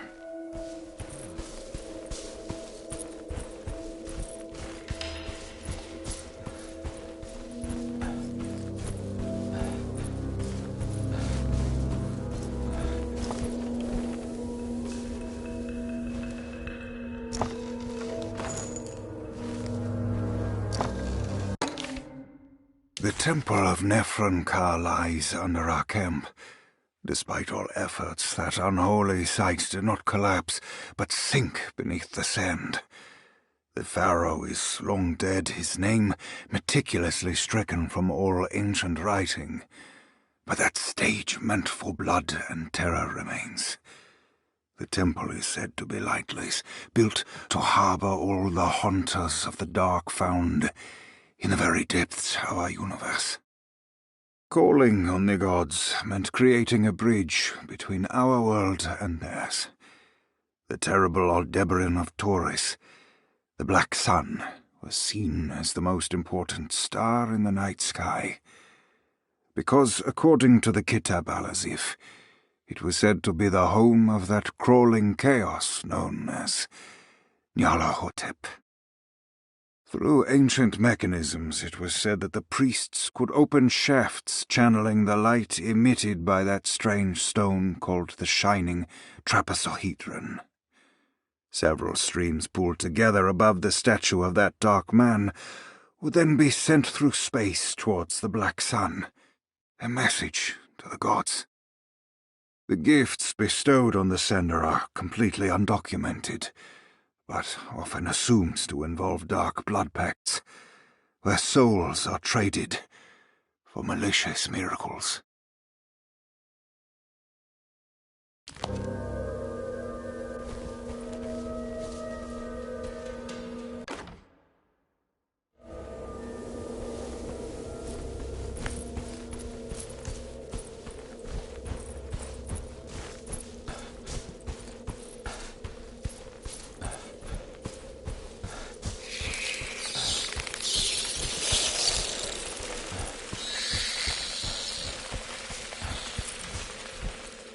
Here we go.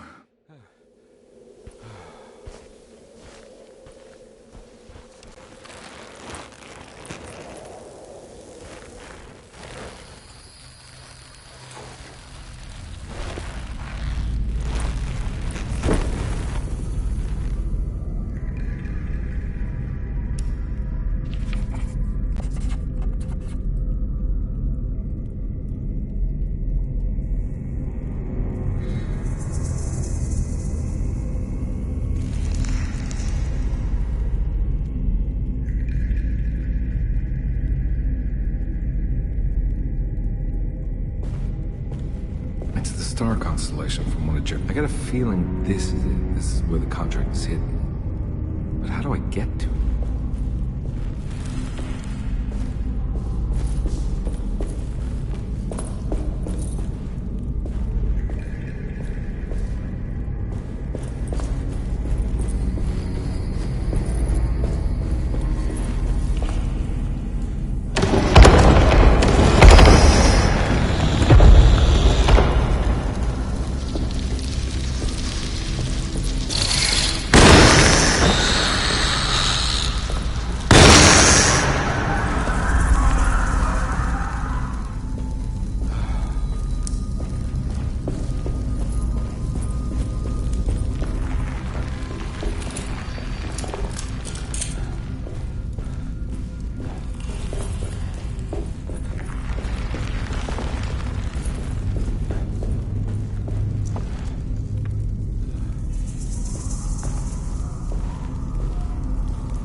looks operational.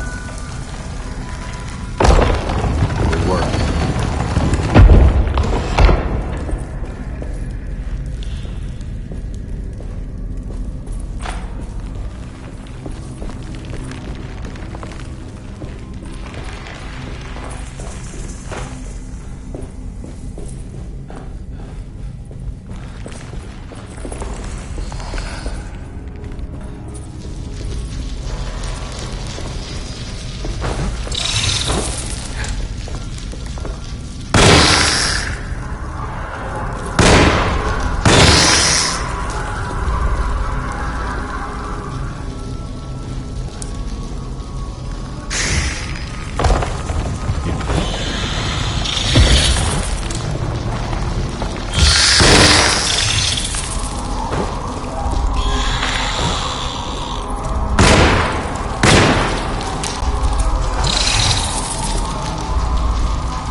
It worked.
ready to collapse.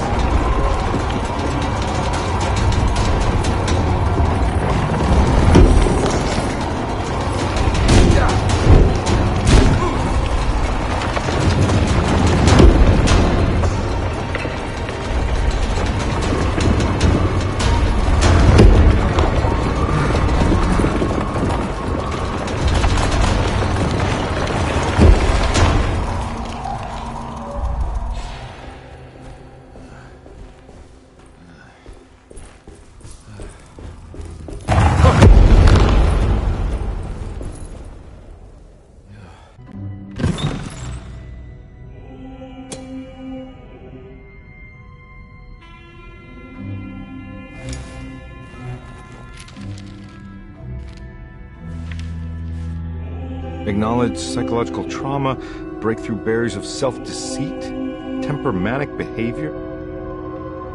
These are the Dark Man's terms. The contract. Huh?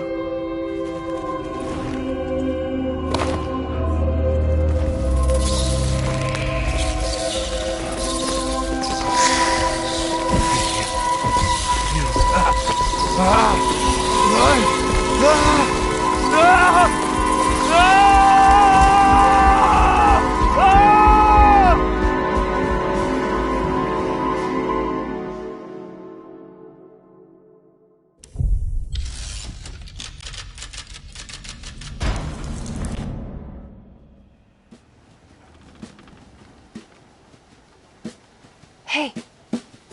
Hey, detective?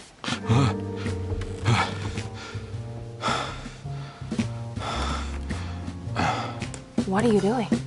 Oh, I found something. Great. Was it alcohol? God, no, I just got the wind knocked out of me. I think I know how to break the contract with the Dark Man. What exactly does that mean? Everything going back to normal. All right. I found some more information on Dorsetto and the patients. There are some seriously strange things going on here. I'm pretty sure 2 of the patients are dead and maybe even the clerk.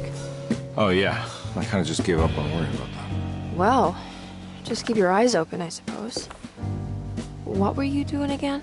Jeremy made a pact with the Dark Man to keep all the madness locked inside Dorsetto. All right. I'm gonna break it. I just have to... Where is it? Where's the talisman? It's around your neck? I worry, Detective. Don't. I'm fine. I worry that you're not much help on this case. At least you're a good distraction. Trust me. You're getting your money's worth. At this rate, I'm an absolute bargain.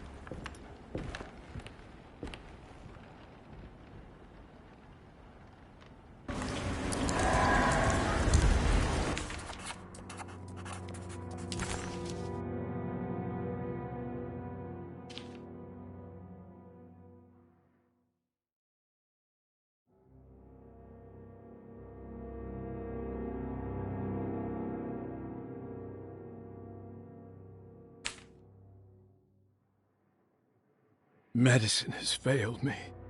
Nothing can be done to dispel the hardwood curse. Only the sacrificial dagger may release the despair from Jacob's eye. Yet, doing so would be the doom of Dorsetto. Let this curse of mine be a weapon for once. I accept your demands. Oh, crawling chaos. Build your prison around this godforsaken hospital. When evil has been starved, I will stay buried forever.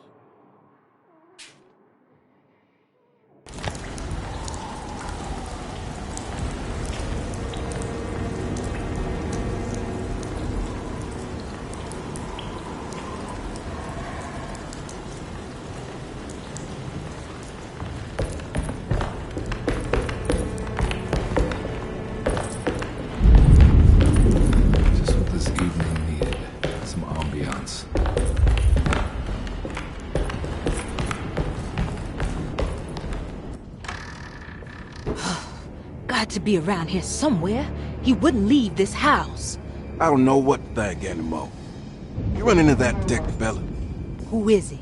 Can he be trusted? I think he one of the good guys. Well, you know, like us. Will he be all right with her coming? Praise the mother.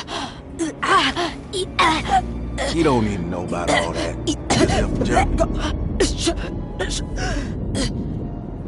Just calm down. Ain't time yet. God, it hurts. As far as I can tell, Detective Carnby seems to be solving problems, not causing them. Just be ready in case he starts anything.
Christ, what the hell was that?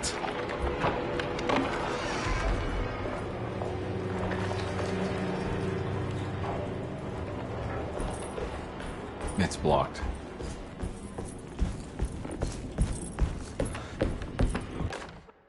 We must have faith that Jeremy's pact with the Dark Man is a bluff. If we are lucky, our visitors will find him and prove it's all nonsense before night falls. What is true is our attempt to call on her. Too many things have happened for this evening to be in vain. Think of Jack and Cassandra, even Perosi, whose circumstances I can't understand. Grace is our goat without horns. She knows it and will play the role. You must talk to your brother, Baptiste. I worry that he will fail us. Mrs. Thompson.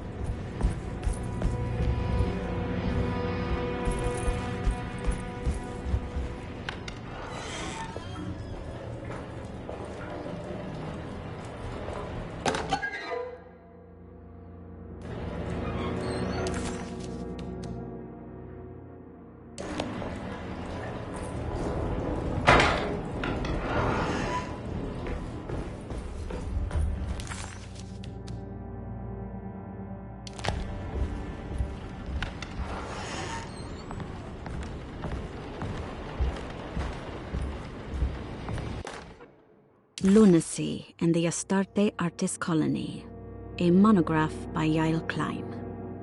In early 1909, the old Derceto plantation outside of New Orleans was turned into an artist's colony. 3 famous European artists rented the house and the surrounding land from the owner, the Ledoux family. The colony was chiefly run by Sebastian Cortez, who was playfully dubbed the captain by his collaborators, William Arges and Heinrich Kassel.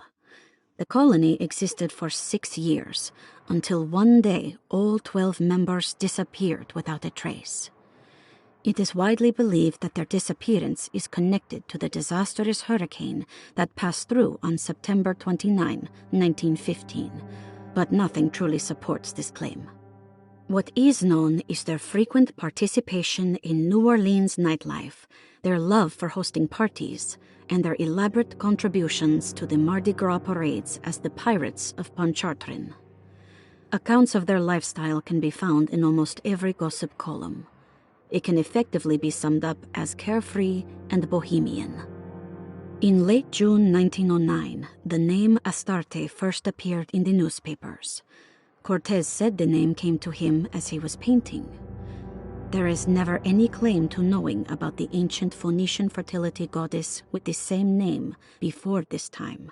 His fellow colonist Heinrich Kassel did know, because he later produced sculptures that show clear references to ancient idols of the goddess.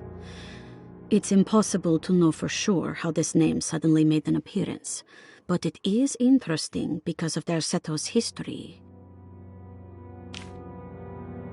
Even the name Derceto is the Greek name of a Syrian fertility goddess. In the case of naming the plantation, Derceto was certainly not an accident. We know that Elijah Pickford intended to build a temple for his cult, for he had distributed pamphlets 2 years prior to the purchase of the land, advertising his intentions. His followers were estimated to be almost 100 men and women, mostly sailors, Maroons, and Cajuns, when the plantation was built. To outsiders, Derceto registered as an ordinary slave plantation, which enabled Pickford and his flock to remain hidden for decades. The official story is that the cult lasted until 1862, when the Union Army came and burned down the plantation and scattered all who lived there. Following the Civil War, new people started to congregate in the ruins of Derceto to invent a new fertility goddess, the Shub-Niggurath. As much as Derceto is a particular name to have heard of, it's not entirely uncommon among the learned. Astarte is equally known and could have been subconsciously chosen by well-read artists. Shub-Niggurath is, on the other hand, very uncommon. Almost impossible that anyone in Louisiana would have heard that name. The name is referenced only in rare books like Unaussprechlichen Kulten and the Necronomicon, and is believed to be a bastardization of Arabic words meaning pertaining to the dark young. The few paragraphs printed on the goddess are so upsetting that no one in their right mind would want to build a religion resting on such qualities. The Shub-Niggurath cult was hard to get rid of, but it is believed that despite the police jailing and killing several cultists over the years, the main culprit in the cult's demise is the cult itself, which seems to line up with every instance of cult activity on Derseto's grounds. When Captain J.W. Norton of the Union Army arrived, he described the people at Derceto as malnourished and maniacal. As much as the army tried to save them, they fought back with fervor, as if nothing was going to stop them from slowly destroying themselves. While the disappearance of the Astarte artist colony remains a mystery, the recurring motif seems to suggest that their fate involved lunacy and a hunger for self-sacrifice to that fertility goddess with 1,000 names.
Emily will have to die. I don't want to run into the orderlies right now.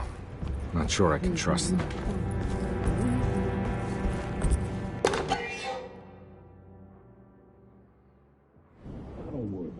I think Dr. Gray might be in there. Perfect time to snoop around his office, then.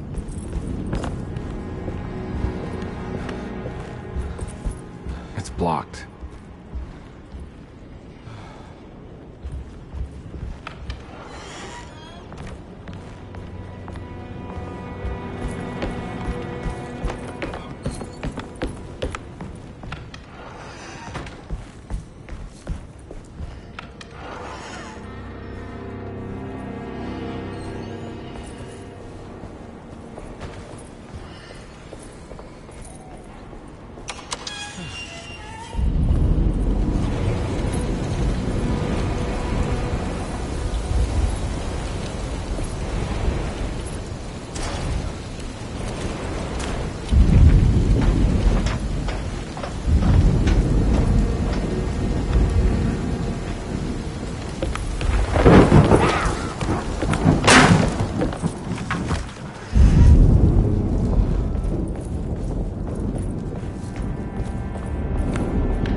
There must be a spare key to Dr. Gray's office in here somewhere. I don't have the combination for this. Maybe Jeremy did.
It worked.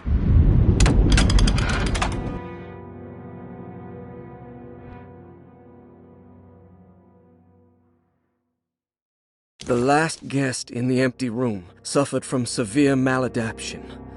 I must write this down, because if I understand the condition sufficiently, it could make me deny this fact at a later date. And there is reason for me to think I may come to suffer the consequences from this dysfunction, as some who came in contact with the guest seemed to adopt a new worldview in which everything was predetermined but broken.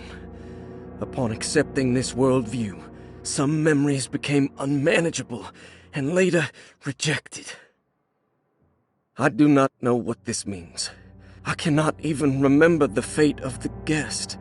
I think they were simply misplaced one day and forgotten. Just like all documents pertaining to this guest, they have all been destroyed, or they never existed in the first place. Who wrote this? There has never been a guest in the empty room.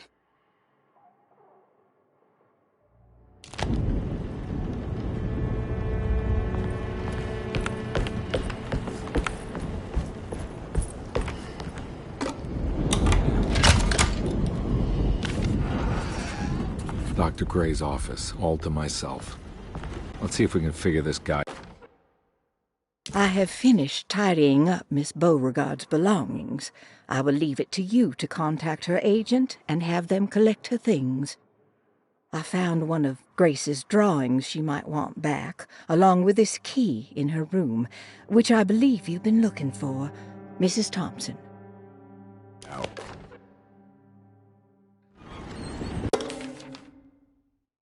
This is where McCarthy has hidden my favorite young. It's very important.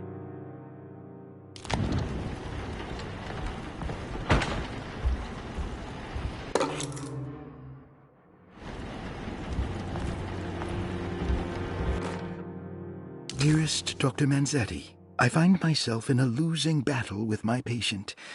As I've disclosed in my previous letter, his delusions have him completely captured. It's bad enough that he is torturing himself with paranoia, but his madness turns out to be quite persuasive to others, effectively laying the ground for mass delusion. I am writing to you in hope that you can give me some guidance. Beyond my ambition to avoid devastating surgery on my patient, I have grown worried about my own defenses. The words of my patient are deranged, yet they often resonate with something primitive within me. I have tried photographing his brain with X-rays. It was surprisingly difficult to get good results. Dark blotches on the plates kept obscuring all details. My patient looked at the bad plates and cried out in terror, telling me the dark areas was the shadow of the worm eating him from inside. I could not see anything out of the ordinary. I hope this is a sign that my mind is not as receptive to the madness as I had feared. After further inquiry, my patient described the shadows inside his mind as some kind of chthonic monstrosity that wants to undermine his sanctuary. This is clearly a reference to a place he calls Teroea, a sort of library or convent that works as a psychological haven. With this imaginary haven threatened by this Chthonian, he has now constructed another, less pleasant hiding spot. Lately, he has been bringing up a metaphor of a steamboat that has run aground, that he feels like he needs to start the engines and reverse, but he is afraid that the hole in the hull would cause the whole ship to sink. I've been watching him turn this metaphor into reality for the last week. He knows it's made up, but he is doubling down, trying to make it a real memory.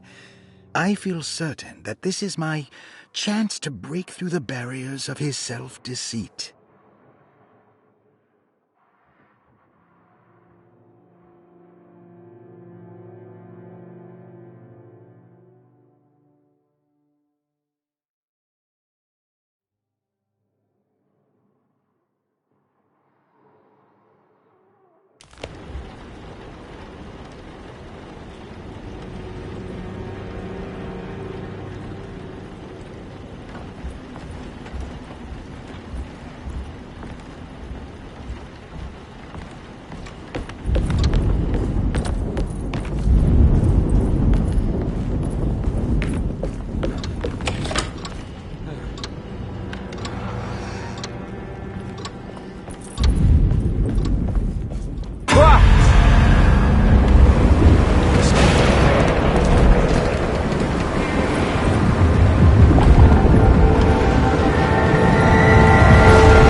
I can't leave. I got a job to do.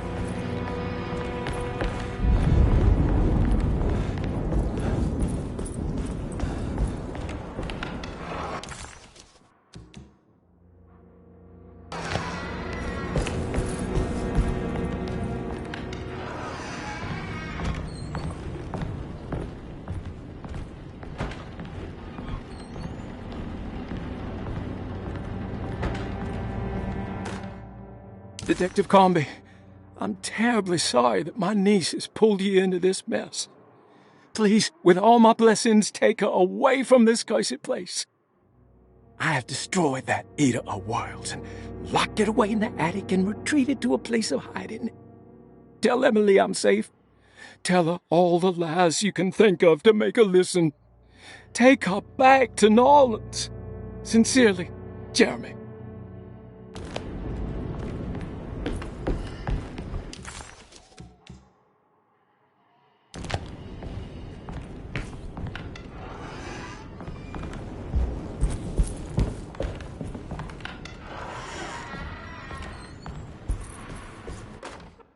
Brother, I need you to trust me.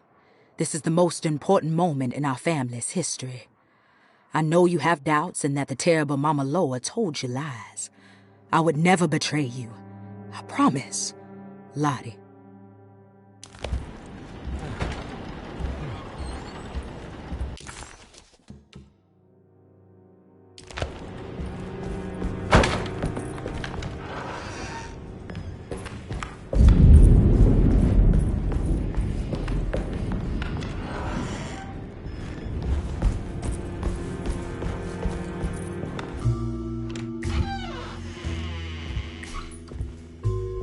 Detective Carnby.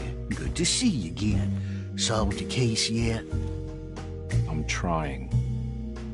Hey, Grace, you okay? Oh, she is just peachy, Detective. Are you looking forward to the Feast of St. John, Grace? I can't wait. Kids, ain't they great? What exactly are you planning for tonight? Oh, not much. We eat, we drink, we pay tribute to the wishing tree in the conservatory. The usual. Then why all the excitement?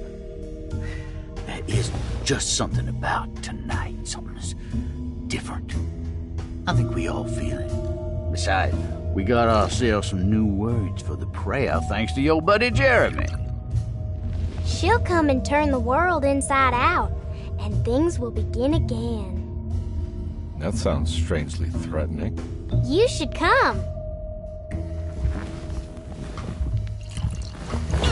Oh, God damn it, Grace. Stay put for once.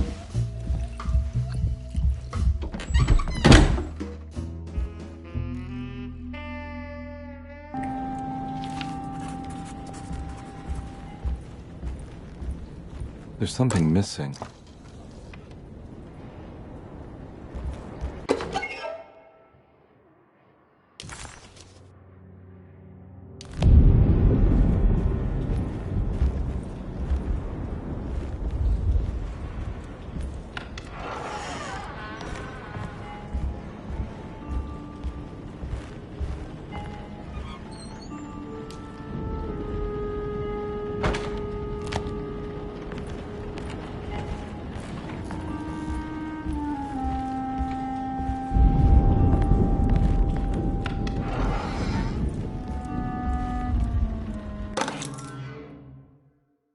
Better hold on to these. McCarthy. Wouldn't want him to get lost.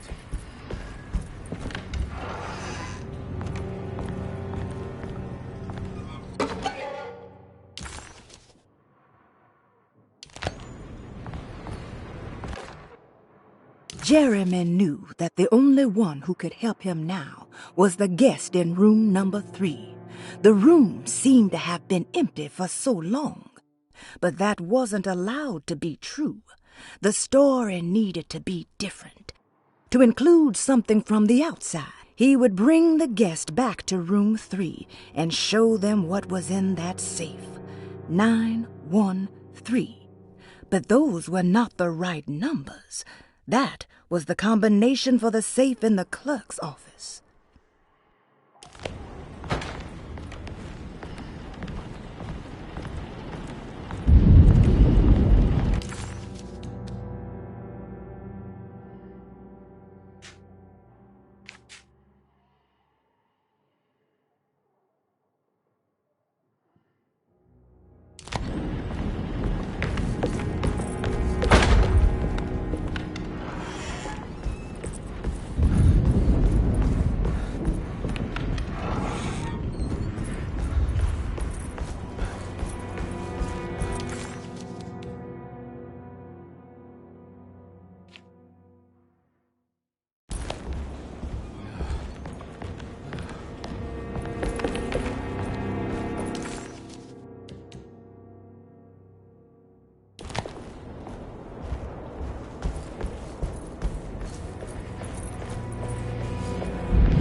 Surprisingly neat. Maybe I've been selling that old barfly short.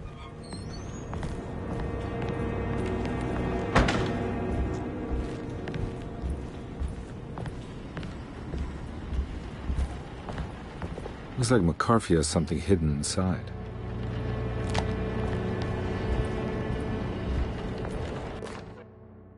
Sometimes I think this place makes me worse. That Derceto might be my grave. A coffin made of ostentatious architecture. A Taj Mahal for the drunken depressed. There's something about Derceto. Something about Dr. Gray. Like we all pretend that we're here to get better, when in fact we are here to be forgotten.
Take this much more.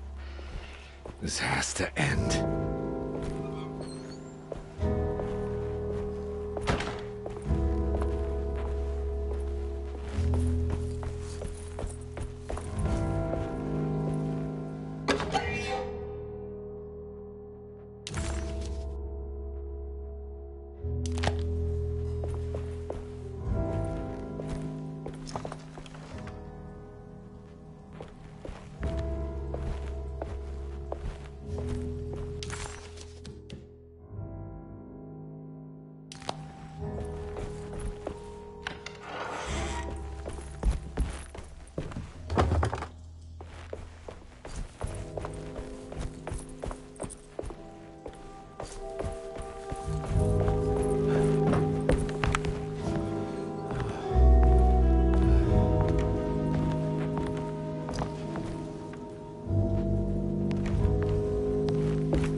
This doesn't look good.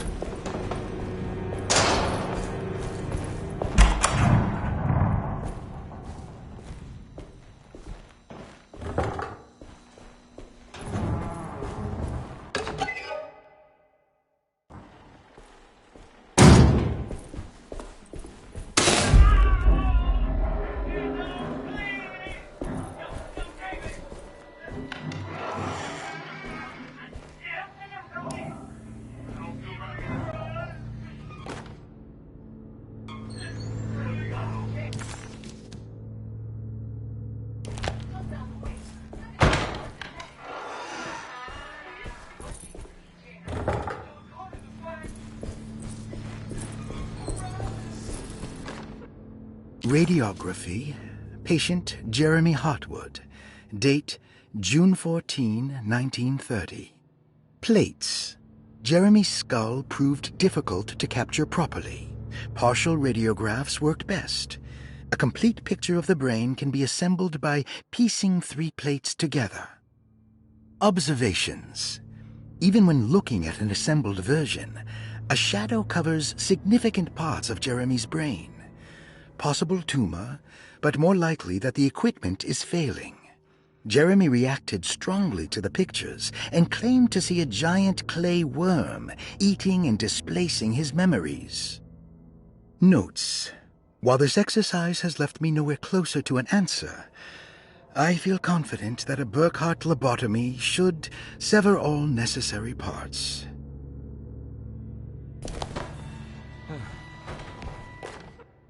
Hypothetical psychosurgery based on the ideas by Burkhardt and the St. Petersburg research could end up saving Jeremy's mind. Severing the connections around the frontal lobe would certainly solve most mental afflictions. The procedure would be brutal in performance, as well as in efficiency.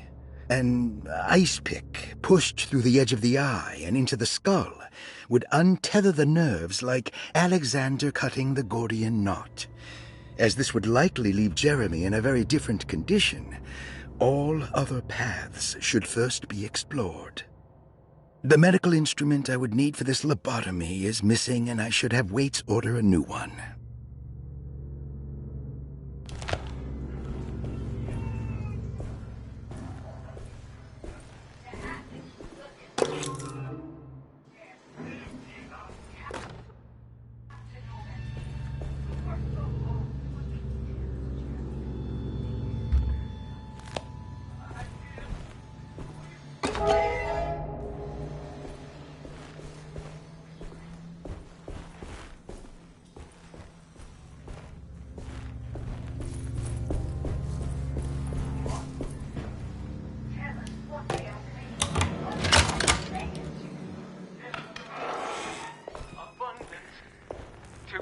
Black gold.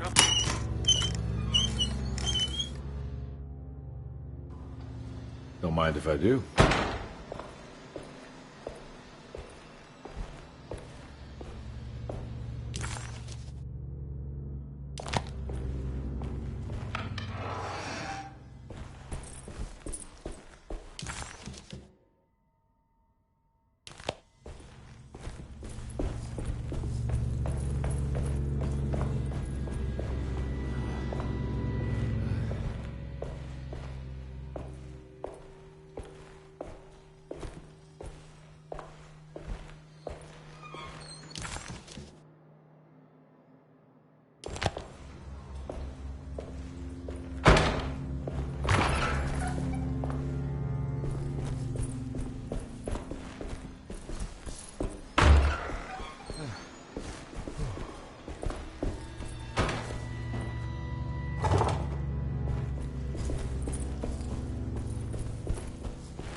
That's better.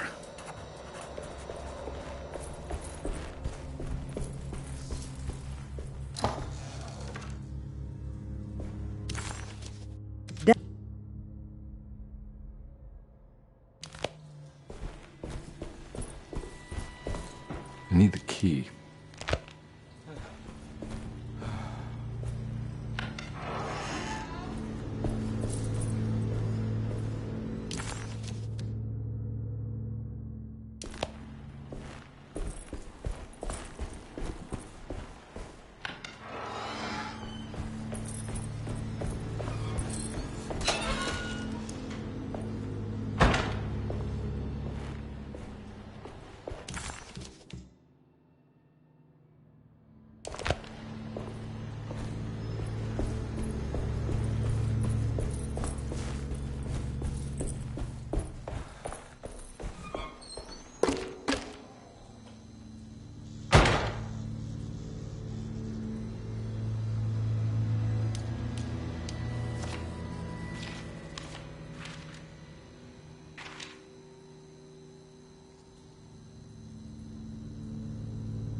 Why does this keep happening? What am I supposed to do?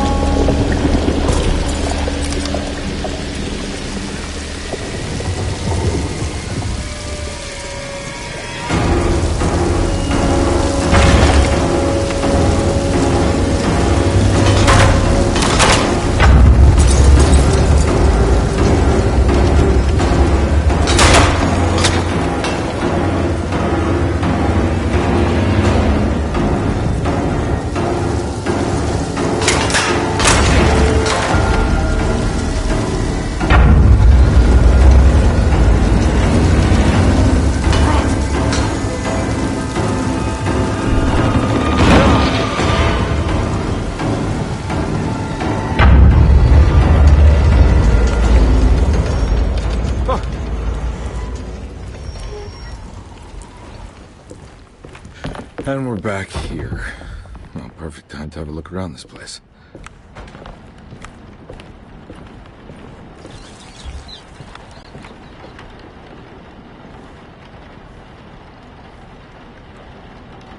They're coming.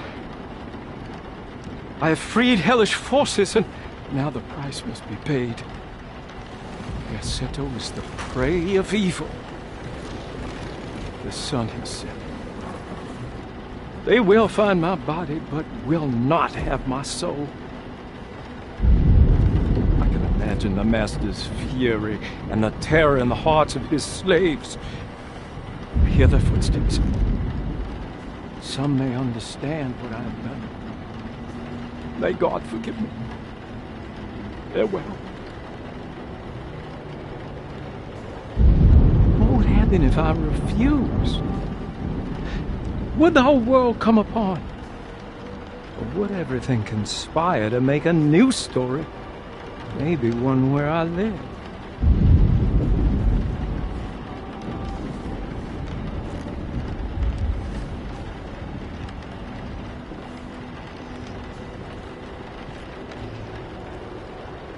I'm sorry, Frederick.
This is where Jeremy's hiding, right? Hello? Is anyone there? Jeremy? I need help! Wait. Can you hear me? I'm stuck in the mud and the fire is taking Jeremy, me. where are you? The motor is dead. I can't do anything more. Hang on, Jeremy. I'll figure something out. I'll get the boat running.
boat's wedged itself right into the bayou. If I get the motor started, I could try reversing back into the river.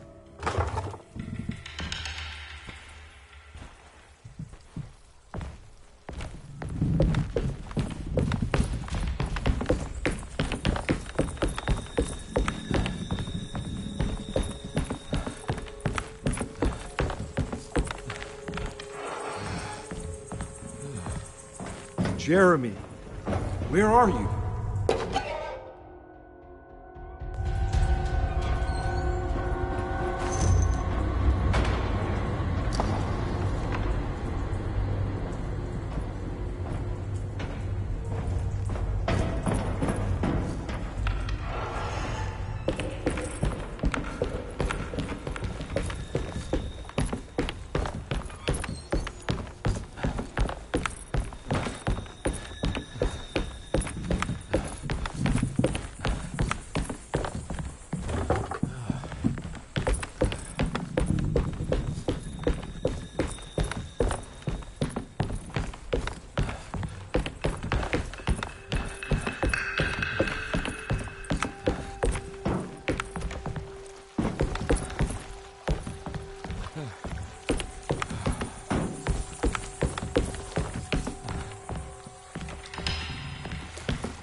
Pretty weak.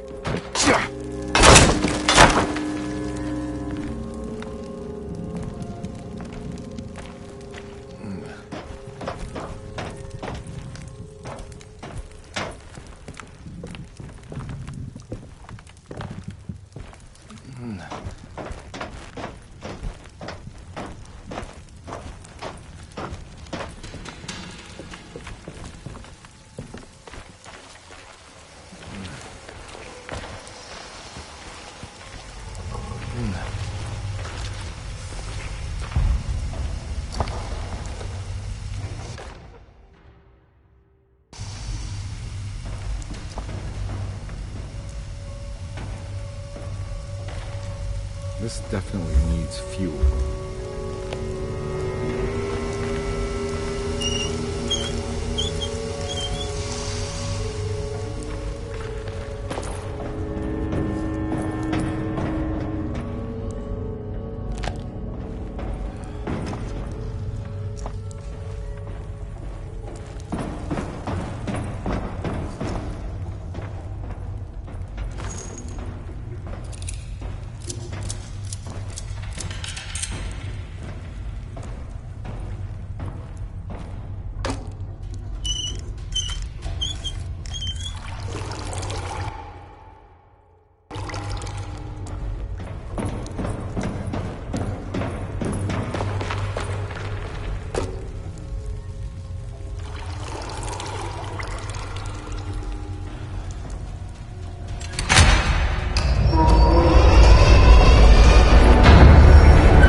Whoa!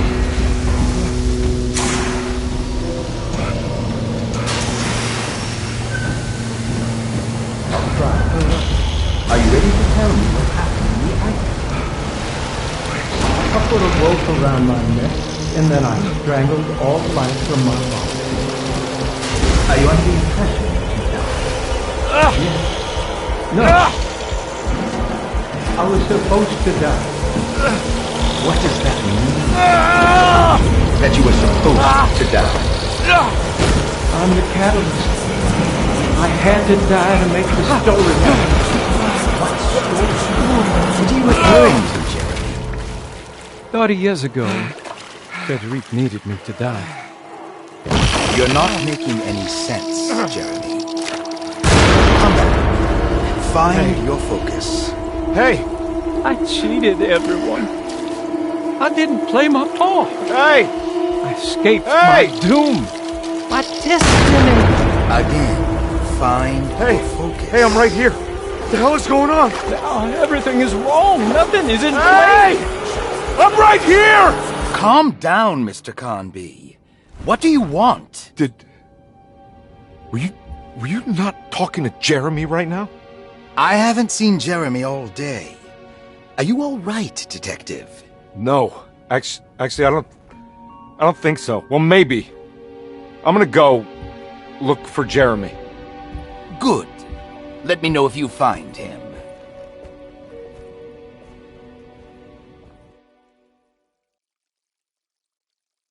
That was Jeremy's self-deceit, a steamboat stuck in the mud?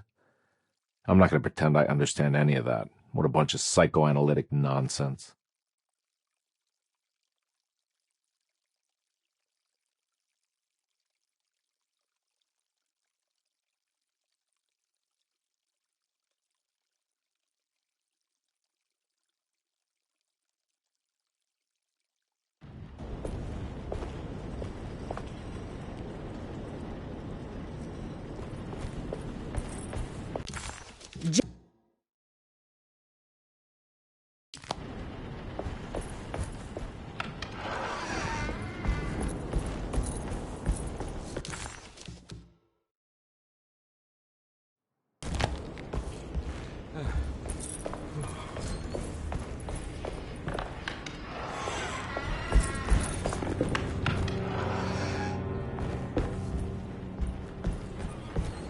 Looks like McCarthy has something hidden inside.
It's blocked.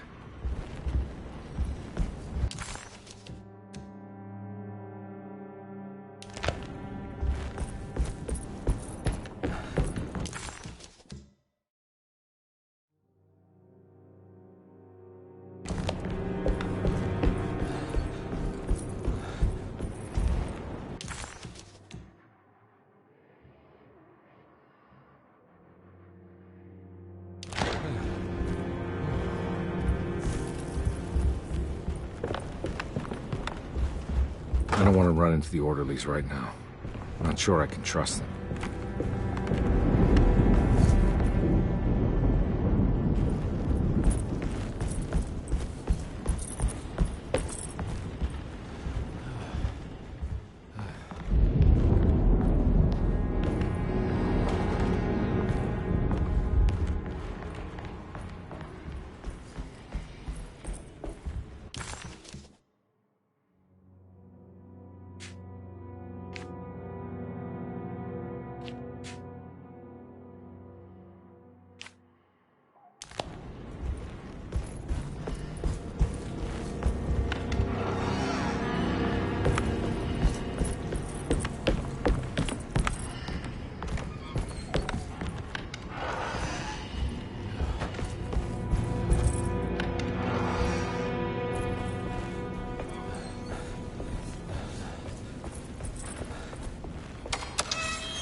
Looks like McCarthy has something hidden inside.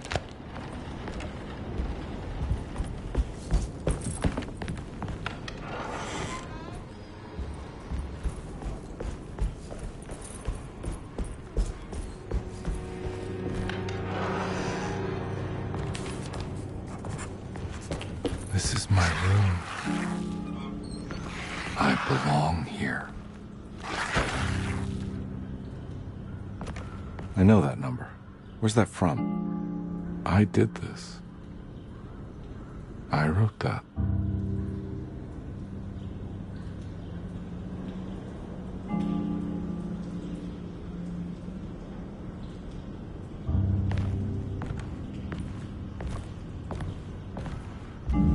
I know the combination. I carry it with me.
detective. I have made many discoveries in my case. The child we want is safe, thanks to good people like me and you. We're so similar, but you don't see all the things I do. To find your man, Jeremy, you also need to look for the girl. It has always been that way. The young deliver us all. You should have a look in my room. There's a piece of the puzzle you will need. Take care now. My coffee.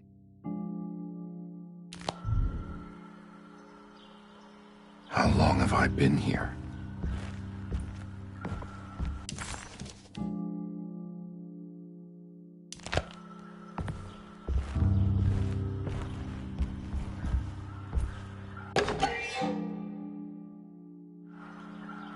I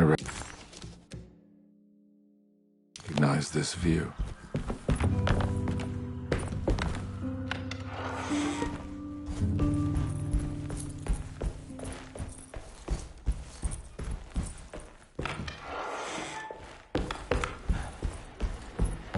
Looks like McCarthy has something hidden inside.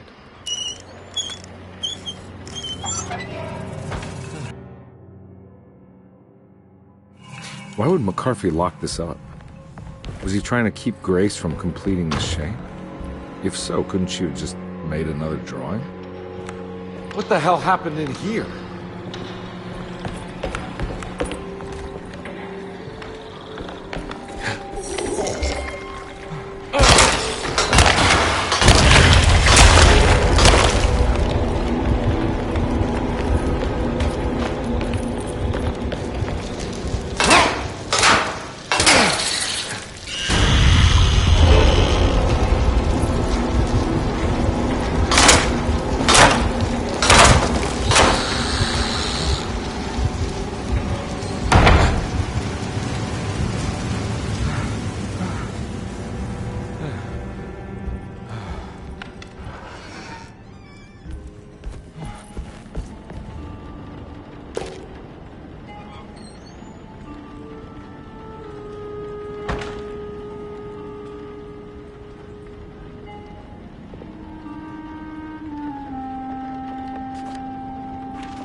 always looks for me. That's me.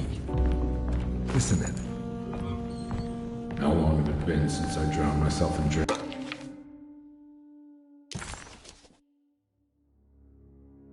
Depression. It had all felt so peaceful, slipping away into oblivion.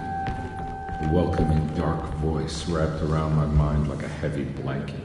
It turned off suddenly as I woke up from the sound of my office door closing shut. A messenger had left a telegram from Mrs. Saunders. She had a lead on where to find her husband and her kidnapped daughter.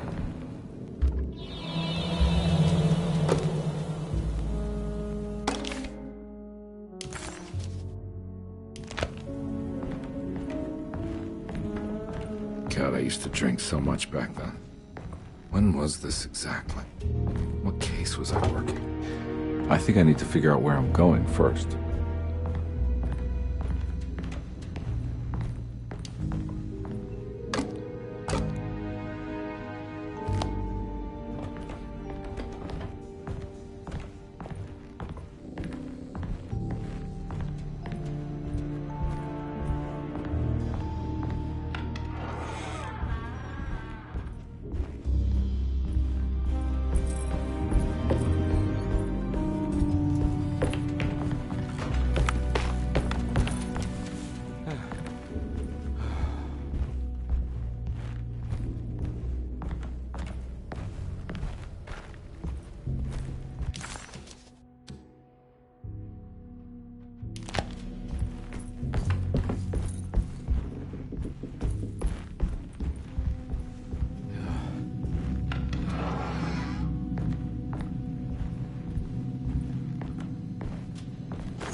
I remember this case.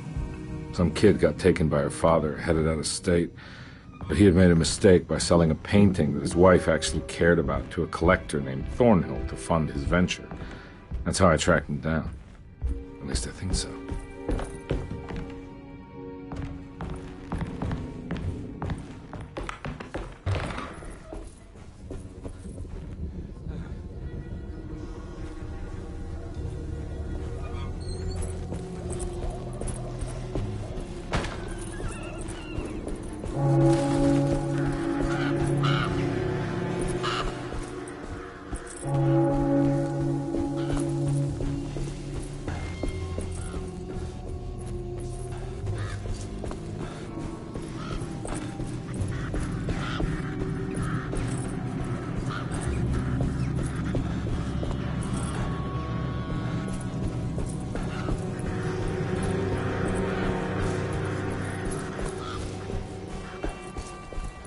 Thornhill wasn't a bad man, but he had principles keeping him from handing out information about his deals.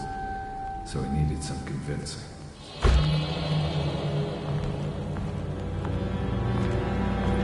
Well, every case can't be squeaky clean.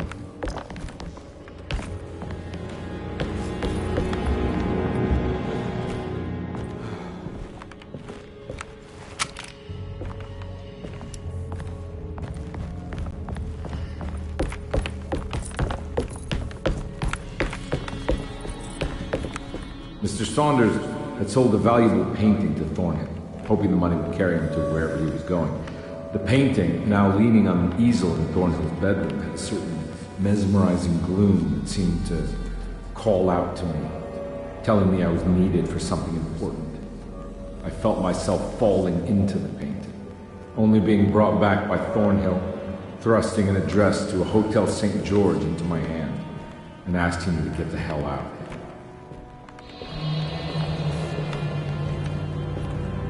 I don't remember this at all, but I can't say it didn't happen.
Bullet.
On my way to the hotel, the Morton gang caught up. I owed them money, a lot of it. I can't remember what for. Probably some dumb gambling debt growing in size for each payment missed. I punched one of them out, and I sent the others packing. Just...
I found it. In the hotel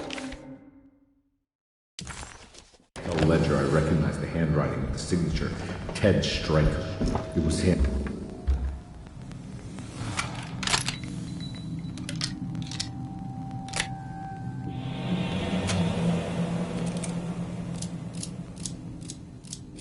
Something about that name, Ted Stryker, rings a bell. Feels vaguely familiar.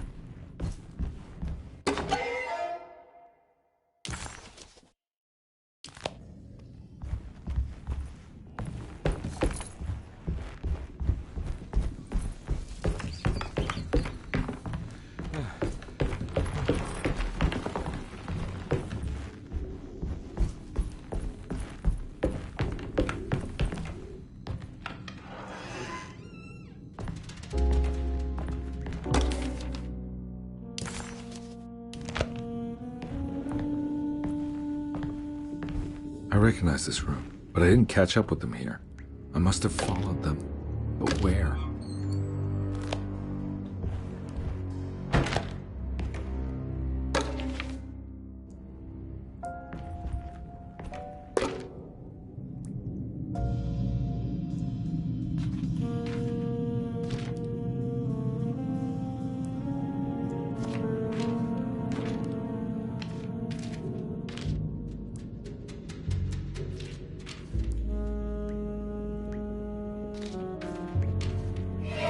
That's right, he was running away, ditching his old life and marriage in New Orleans to find something better in Tallahassee. And he took his daughter with him against the will of the mother. That's why she hired me. But I stopped him. I caught up with him at the Pearl River Bridge.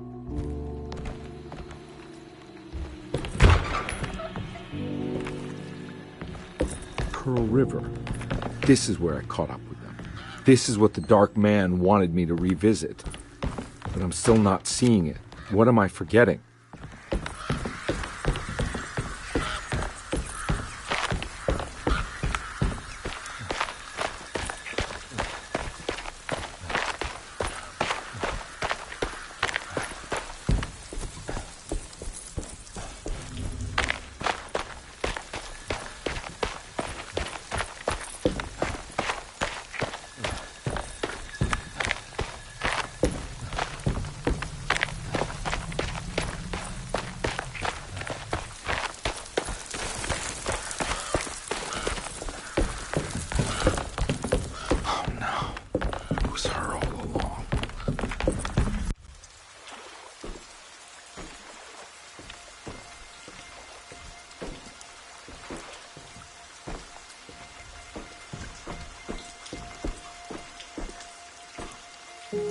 I can't believe I didn't recognize you. I looked a little different back then, I suppose. Was any of this real? How do you mean? This day, just... so much is happening. I can't... I think I've lost my head. Do you need me to apologize? I mean... I am sorry. I don't think I need to begin to explain. You're just a kid, Grace. I'm really sorry. I didn't mean for it to happen. Lies. More lies. No, really.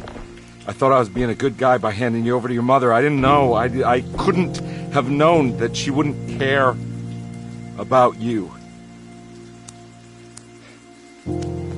I don't know how this works. What is this for? Some form of admission of guilt. Maybe acceptance. It's what the Dark Man wants. I guess we just watch my father die again, then. You think he's alive? I know he is. He's down there, scared that he won't be able to get out. That he will drown with his daughter again. What are you saying? We gotta save him! We? Do it yourself. I'm down there with him, remember?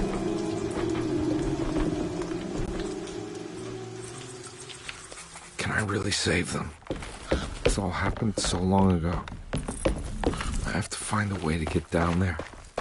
I have to see it with my own eyes. There was a boat at the house where I entered. If I can raise the bridge, I should be able to get to the car.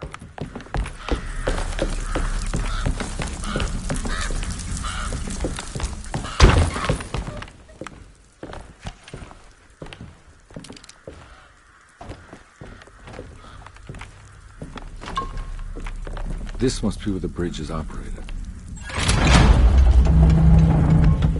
Nothing's happening. It's like something's holding it back.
be able to pilot the boat.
I'm all out of bullets.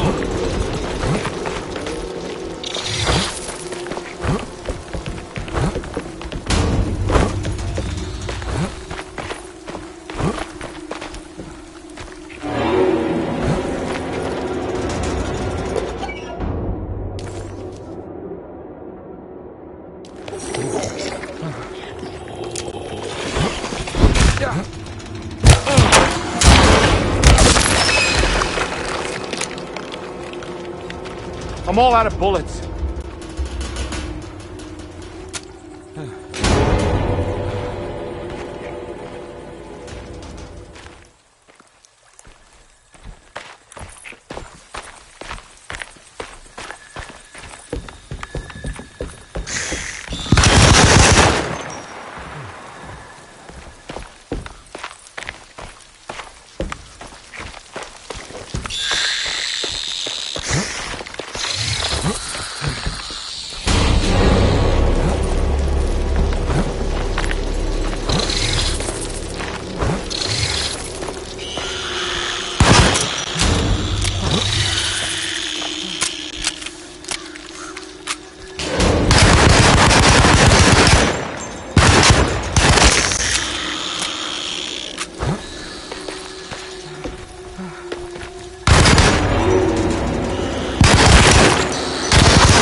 God, Carnby.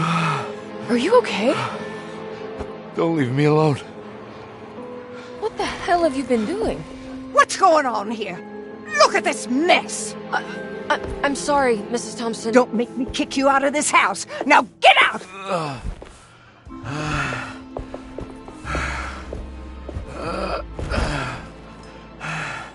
Hey, Detective.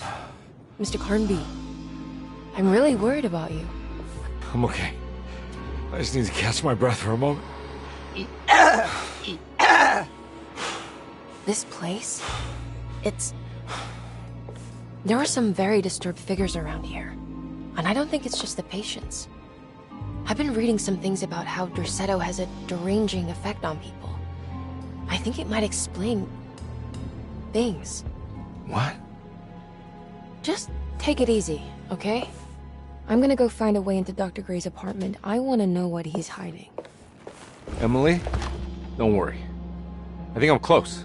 I'm gonna set everything right. Just be careful.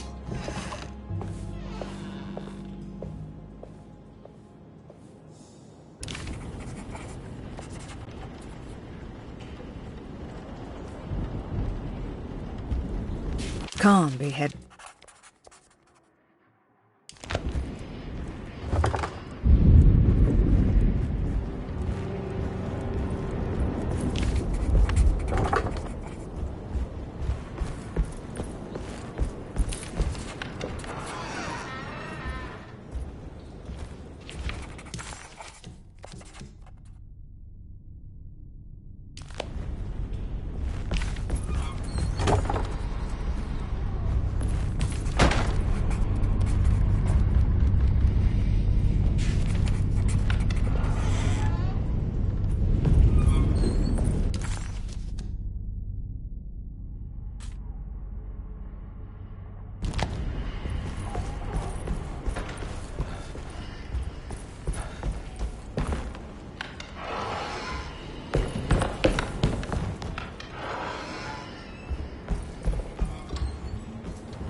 Detective, am I glad to see you. Lock the door, will you? I don't think Dr. Gray would appreciate us snooping around. What's going on here? This feels so strange.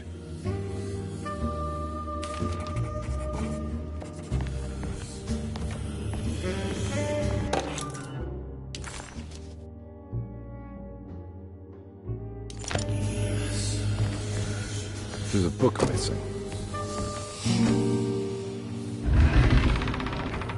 What did you do? I was just rearranging the books. Well, come on, let's check it out.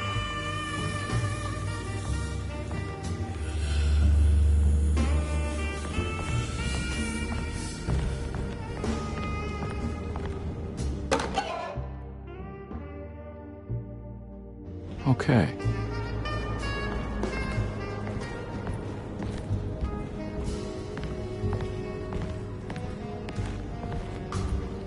I think I'm beginning to understand.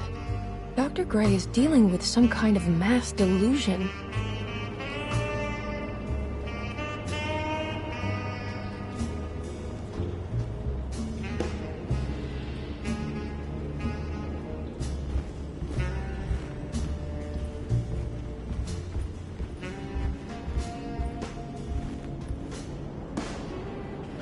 What were you saying about mass delusion? Derceto seems to have a deranging effect on people living close by. It has a history of creating cults devoted to some nature goddess. Even the name Derceto refers to the cult existing here before the Civil War. Derceto was the name of an ancient fertility goddess worshipped in Syria. Dr. Gray and his friends, however, seem to prefer the black goat of the woods with 1,000 young, or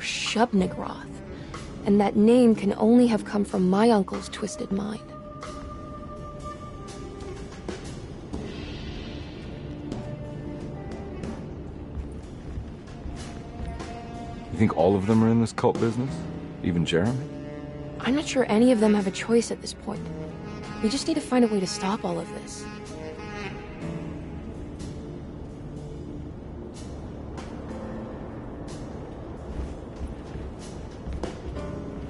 I've been so busy trying to free your uncle from the promise he made to the Dark Man, I guess I kind of just let everything else go. Don't worry, Detective. I feel like we're close. I'm sure Jeremy will turn up. If he is part of the cult, he wouldn't want to miss the Feast of St. John. I just need enough information to make him see the truth. I hope you're right, but I doubt he'll show up. Not as long as the Dark Man's got him hiding.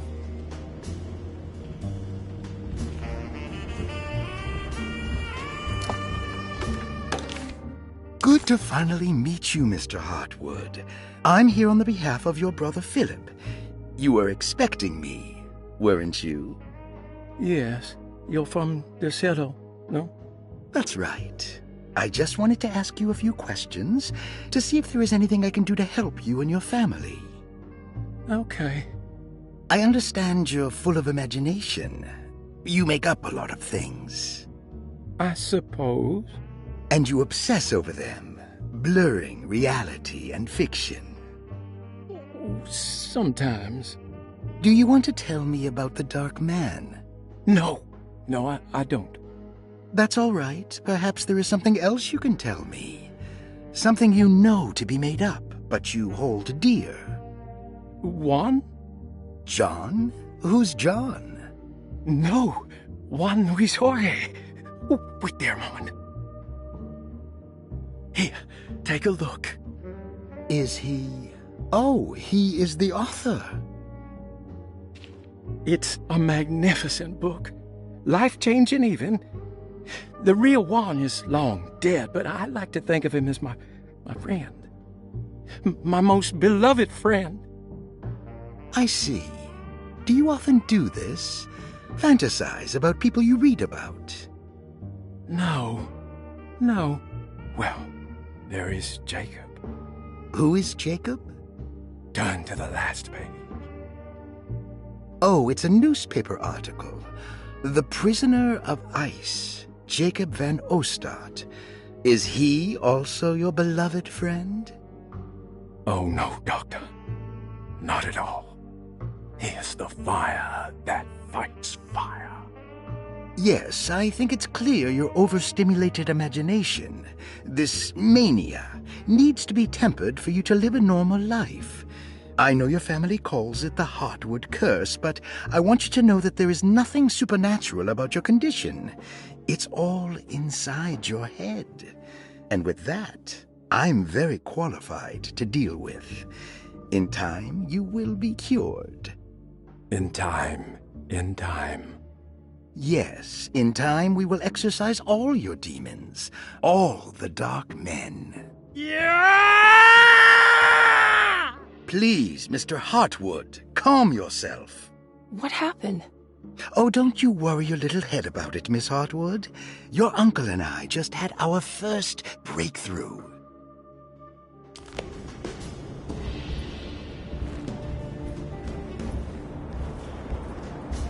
That mark on the floor looks like talisman positions, but from which direction should I look at it?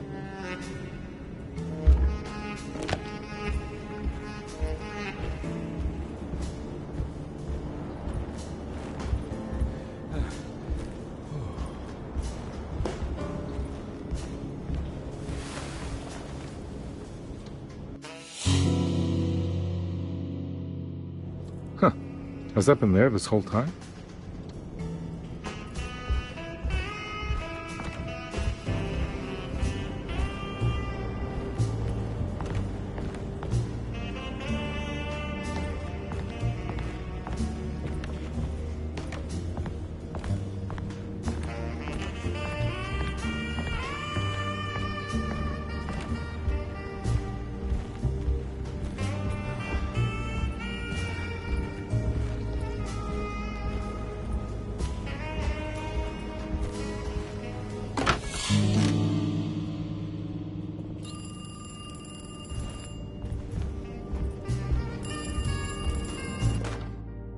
The snake dagger.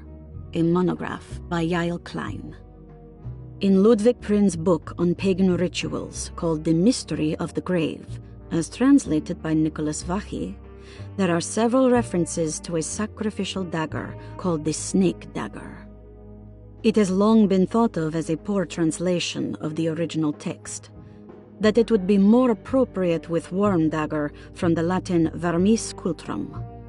This seems natural following the recent consensus that the original title of Prin's book, De Vermis Mysteris, should literally translate to the mystery of the worm. However, this would take away from Vachy's great effort at translating the underlying meaning of the words and revealing several cultural beliefs. While Prin certainly was using the term worm as a symbol or synecdoche for death and the dead, which is made clear by the contents of the book, in the case of the dagger, we shouldn't be too hasty to dismiss his translation. Reading through Vachy's correspondence with his patron, it appears that he had more than just the Latin text at his disposal. Vachy had dug up Prin's living relatives and uncovered several cross-referenced historical texts and an actual snake dagger. The dagger was dated to the early Middle Kingdom of Egypt and had such a clear shape of a wave that Vachy considered calling it the sinusoidal blade. Knowing the full story, it seems prudent that he chose to translate it as snake and not worm. There are several reasons why this choice of word helps us understand the pagans that Prin's book attempts to describe. The symbolic value of the shape becomes more apparent when reading about the use for the dagger. In the passage of possession and exorcism, we find the snake dagger poisons the poisoner within the victim and is therefore pacified. Where the literal text would tell us that the worm dagger trumps the demon possessing the victim, it tells us nothing of their reasoning, only that somehow this dagger wins against the demon, like it had the better hand in poker. Vachy's translation allows us to follow the underlying logic to the ritual magic that is being performed. Poison the poisoner sounds like fighting fire with fire. That to hurt the demon possessing its victim, the priests would have to fight back with a power that is known to the evil they are fighting. The snake dagger is therefore not only a good way to describe its form, but it also helps us understand how it could be thought of as a useful tool for exorcism. Finally, it also helps us understand their relationship to lunacy, that it was thought of as something poisoning the mind rather than controlling it. What is also interesting to note is that the possessed are always considered poisoned in their head and not their heart. The snake dagger always went to the eye of the possessed, leaving them partially blind, if they had the good luck to survive.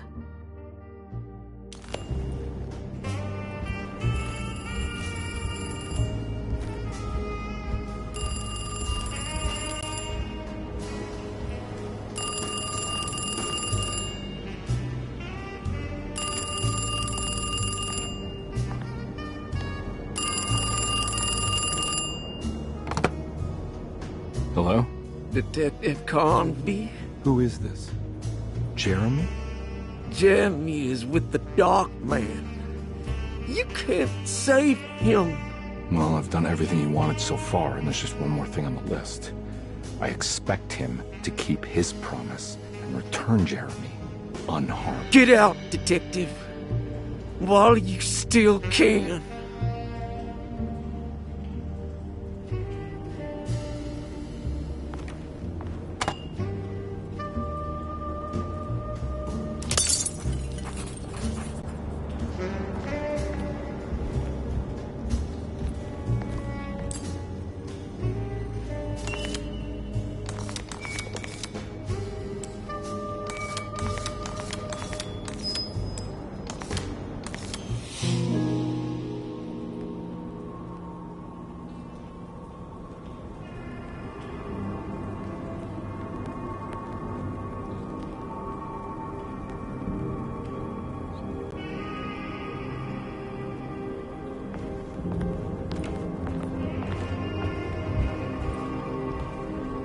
You okay?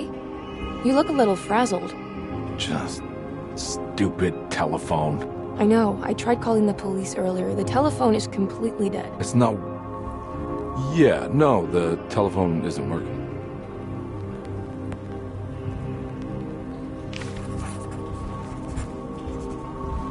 Miss Hartwood, I think you're gonna want to see this.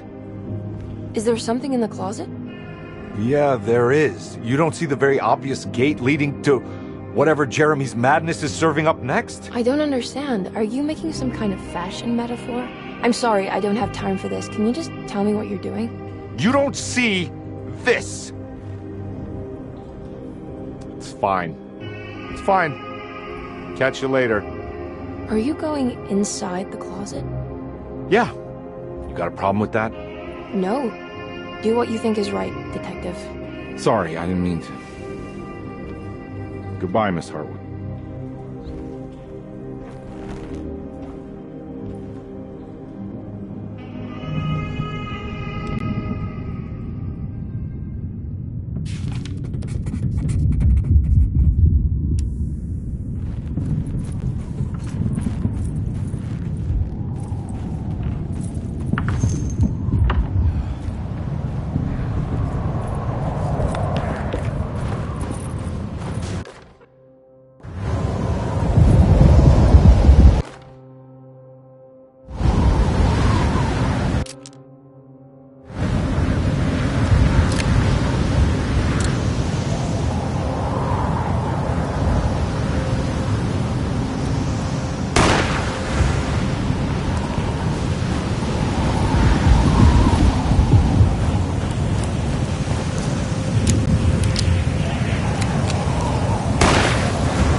Found the ancient stellarium perched on a cliff facing the Arctic Ocean after a day of sailing due north of the Eskimo encampment.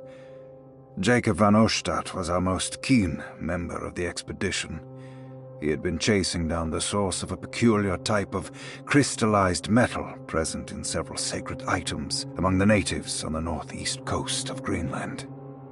The site was a remarkable find for any explorer, and we were all enraptured in our search for enlightenment and meaning. The surviving architecture seemed almost unearthly in origin and astonishingly sophisticated. The metal Jacob was searching for was abundant, almost ubiquitous. We were so taken by our find that we were surprised by the sun falling below the horizon. As we quickly picked up our gear, ready to head back to our camp, Jacob van Oostad declared that he wanted to stay. He was adamant. We begged him to reconsider. The night would be getting colder by the hour, and we feared for all our safety. Jacob refused, threatening us with violence if we wouldn't leave him alone. As the snowfall turned heavier, we left him there on his own. The next day, the weather became worse, and we had to spend hours enforcing our shelter as our tents became increasingly useless. The group had written off Jacob, thinking he must be dead. I had an urge to make one final attempt to save him, so I headed out as darkness fell with a handful of flares and headed toward the coast and up the climb towards the Stellarium. That's when I saw him, transfixed by a burning sky, that celestial lantern. Jacob keeled over and let out a painful shriek that struck me with such fear and pity. He was crying in agony, for the cold weather had ravaged his flesh. I called out to him, and he turned to face me. His vacant stare held me in place like a needle through a butterfly, and he said, "You must leave now, Ashtan. Go, and never come back." And so I left.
are you doing here? What is this place? Turn back, detective. You're not wanted here. Whoa, take it easy. I'm not your enemy. Oh, you're wrong, detective. You're wrong.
Figured you wouldn't want your stars aligned, Jeremy, or maybe that is what you need to temper that mania of yours.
God's sake, stay dead, will you?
Jeremy? I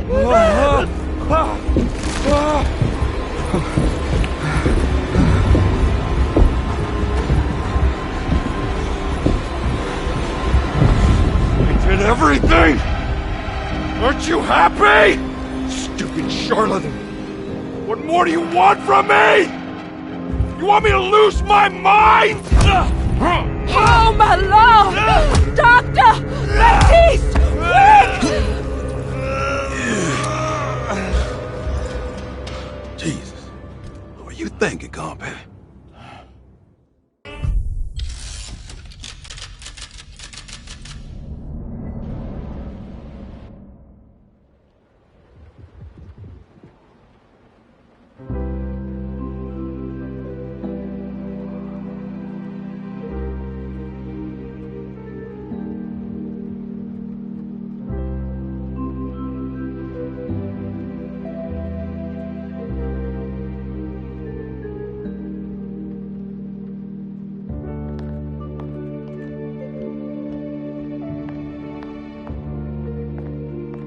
You awake?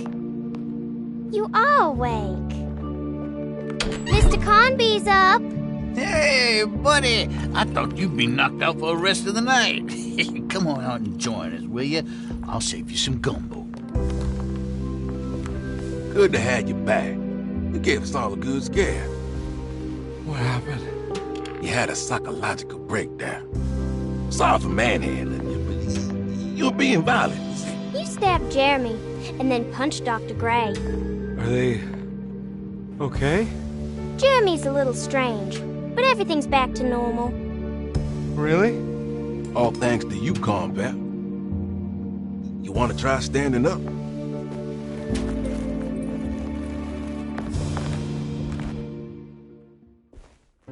Well, if it isn't the hero of the day.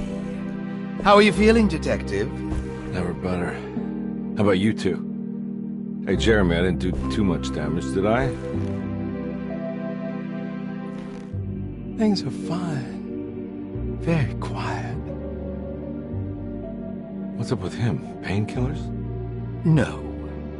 You see, despite you having the finesse of a one-eyed butcher, you managed to lobotomize dear Jeremy. I did what? It's actually quite impressive. It's not like I hadn't considered it myself. I just wish Jeremy could have been helped without reducing his personality to that of an oyster. But he's gonna live. Of course. As long as someone keeps feeding him, he'll outlive the best of us.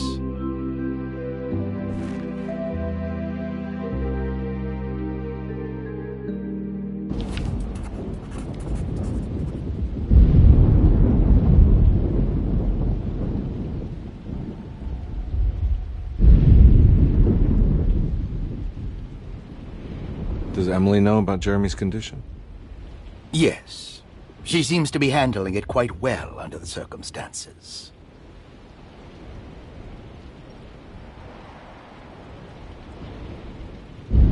Does she still want to take Jeremy away from Derceto? I will have to insist that you do. This is not that kind of institution. Jeremy, hang on for a little longer, okay? We'll be going back to New Orleans soon. Oh, good. I do so miss the city lights.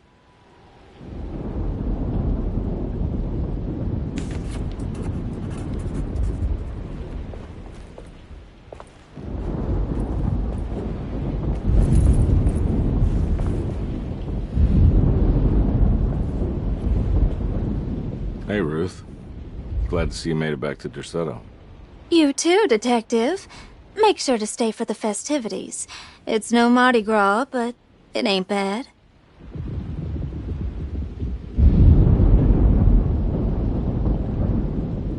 You seen Emily around? I saw her packing some things into that old jalopy you arrived in about an hour ago. I'm sure she hasn't given up on you yet.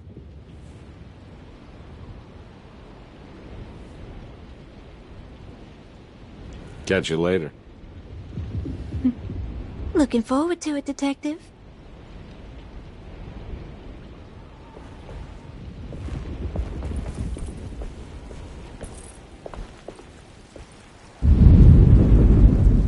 Good to see you back on your feet, Detective. Have some gumbo.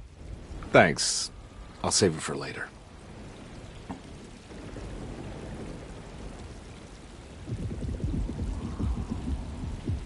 Seems like everyone's in a pretty good mood. The Eve of St. John is the most important date of the whole year. It's the only day when the black goat of the woods tends to her young.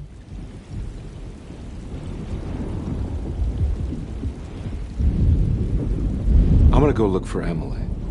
Don't worry about her. She wouldn't leave without you, would she?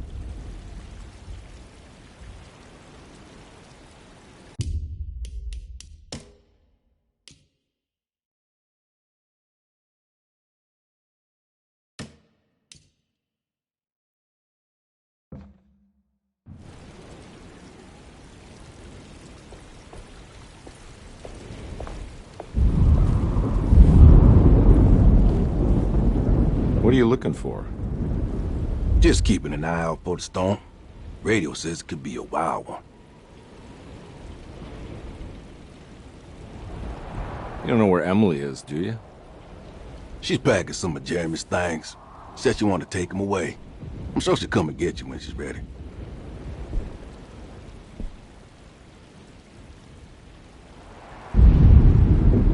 I should probably get a move on then.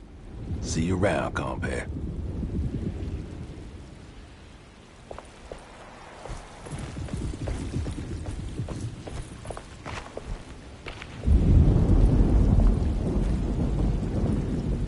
All right, tell me, what the hell's about to happen here? Every year we have a little turn-the-page ceremony by the tree. It's symbolical. It's like life has its cycles of grief and happiness. You know? Just like a tree facing the seasons. Things change, but remain the same.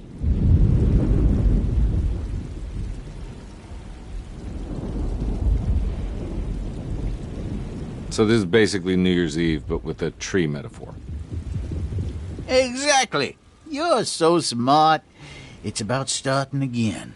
I mean, who could use a positive message like that more than a bunch of lunatics like us?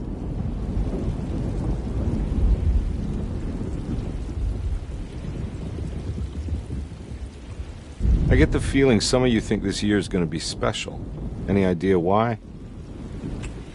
Well, we got some new words, thanks to your buddy Jeremy, and some other changes to the program. Let's just say we're all in this year.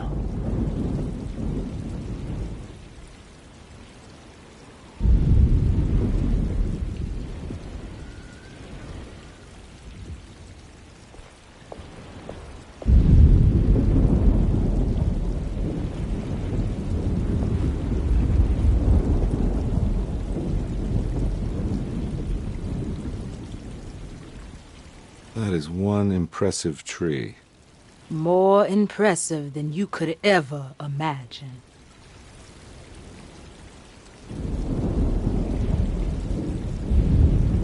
So how does this all work? You dance around chanting? For the ritual, I mean? Stay and find out, Detective. It might just do you good.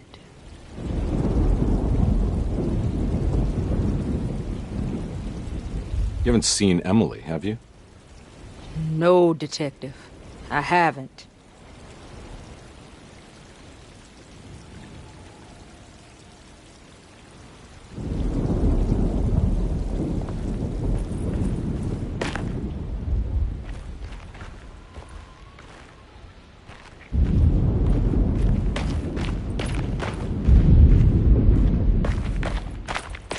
What is it?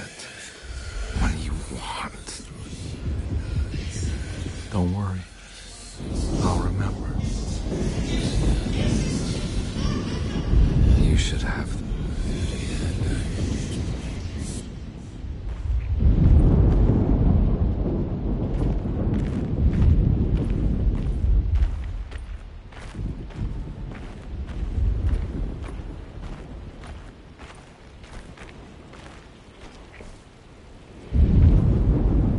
Hey, kid. What are you up to? preparing for the ceremony. I don't want to disappoint Mother.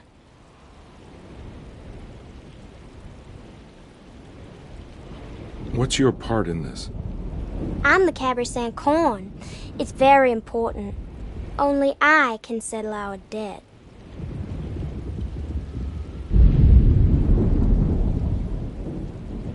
You know, I had my doubts, but you are in the right place, Grace. I think you might be right. For once.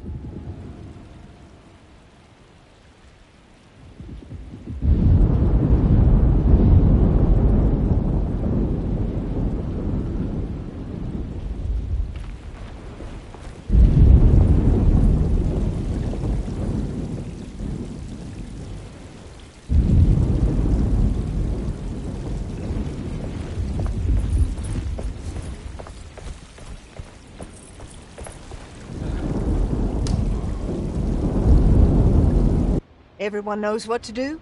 Y'all know the new words. Mrs. Thompson, we talked about this. I'm not sure everyone is comfortable. Doctor, I insist. This is important. We've waited for so long, Doctor. Let's just go with the old song. Not every change is an improvement. Boss, good or bad, you need to move forward. All in, Doc. Let's bet it all. But we don't know what we're dealing with. It'll be okay, Doctor. Better even.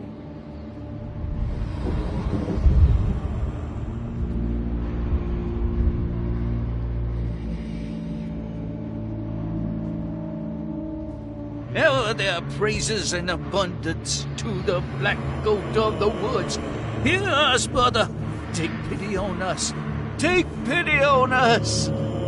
Ever Hear there us, praises mother, and take abundance to the black goat of the woods. on us. Hear us, mother, and take pity on us. Take pity on us. Ever there praises and abundance to the black goat of the woods. Hear us, mother, and take pity on us.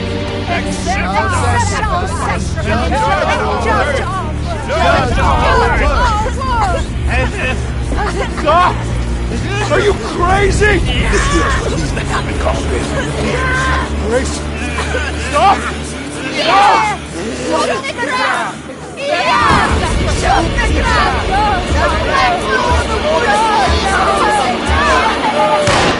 Up in the ground! Yeah!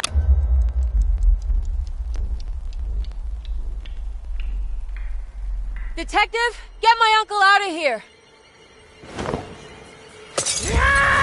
Jeremy, come with me! Get over here! Jeremy, come with me! Jeremy, come here! No! There has to be a sacrifice!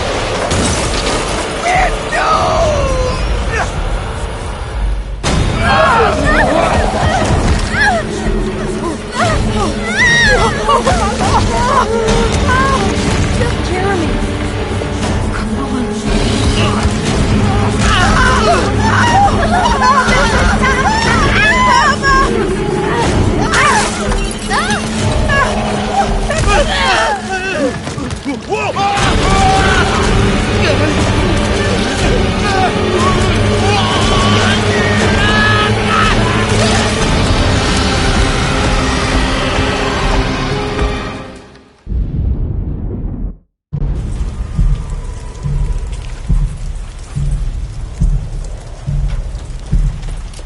I can't let that monster leave Derceto. I have to stop it.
Detective! Oh, what the hell was that? I tried to tell you. There was so much evidence. Their devotion to the Black Goat was like nothing I've ever seen before. I felt so dumb believing any of it, but I'm glad I did. Are you okay?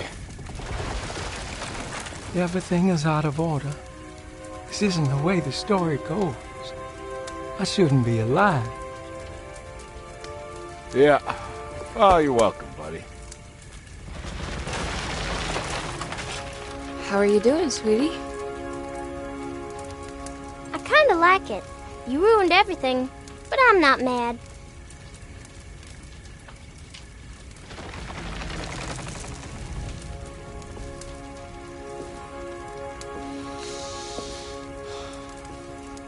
All right, you ready to head back to New Orleans?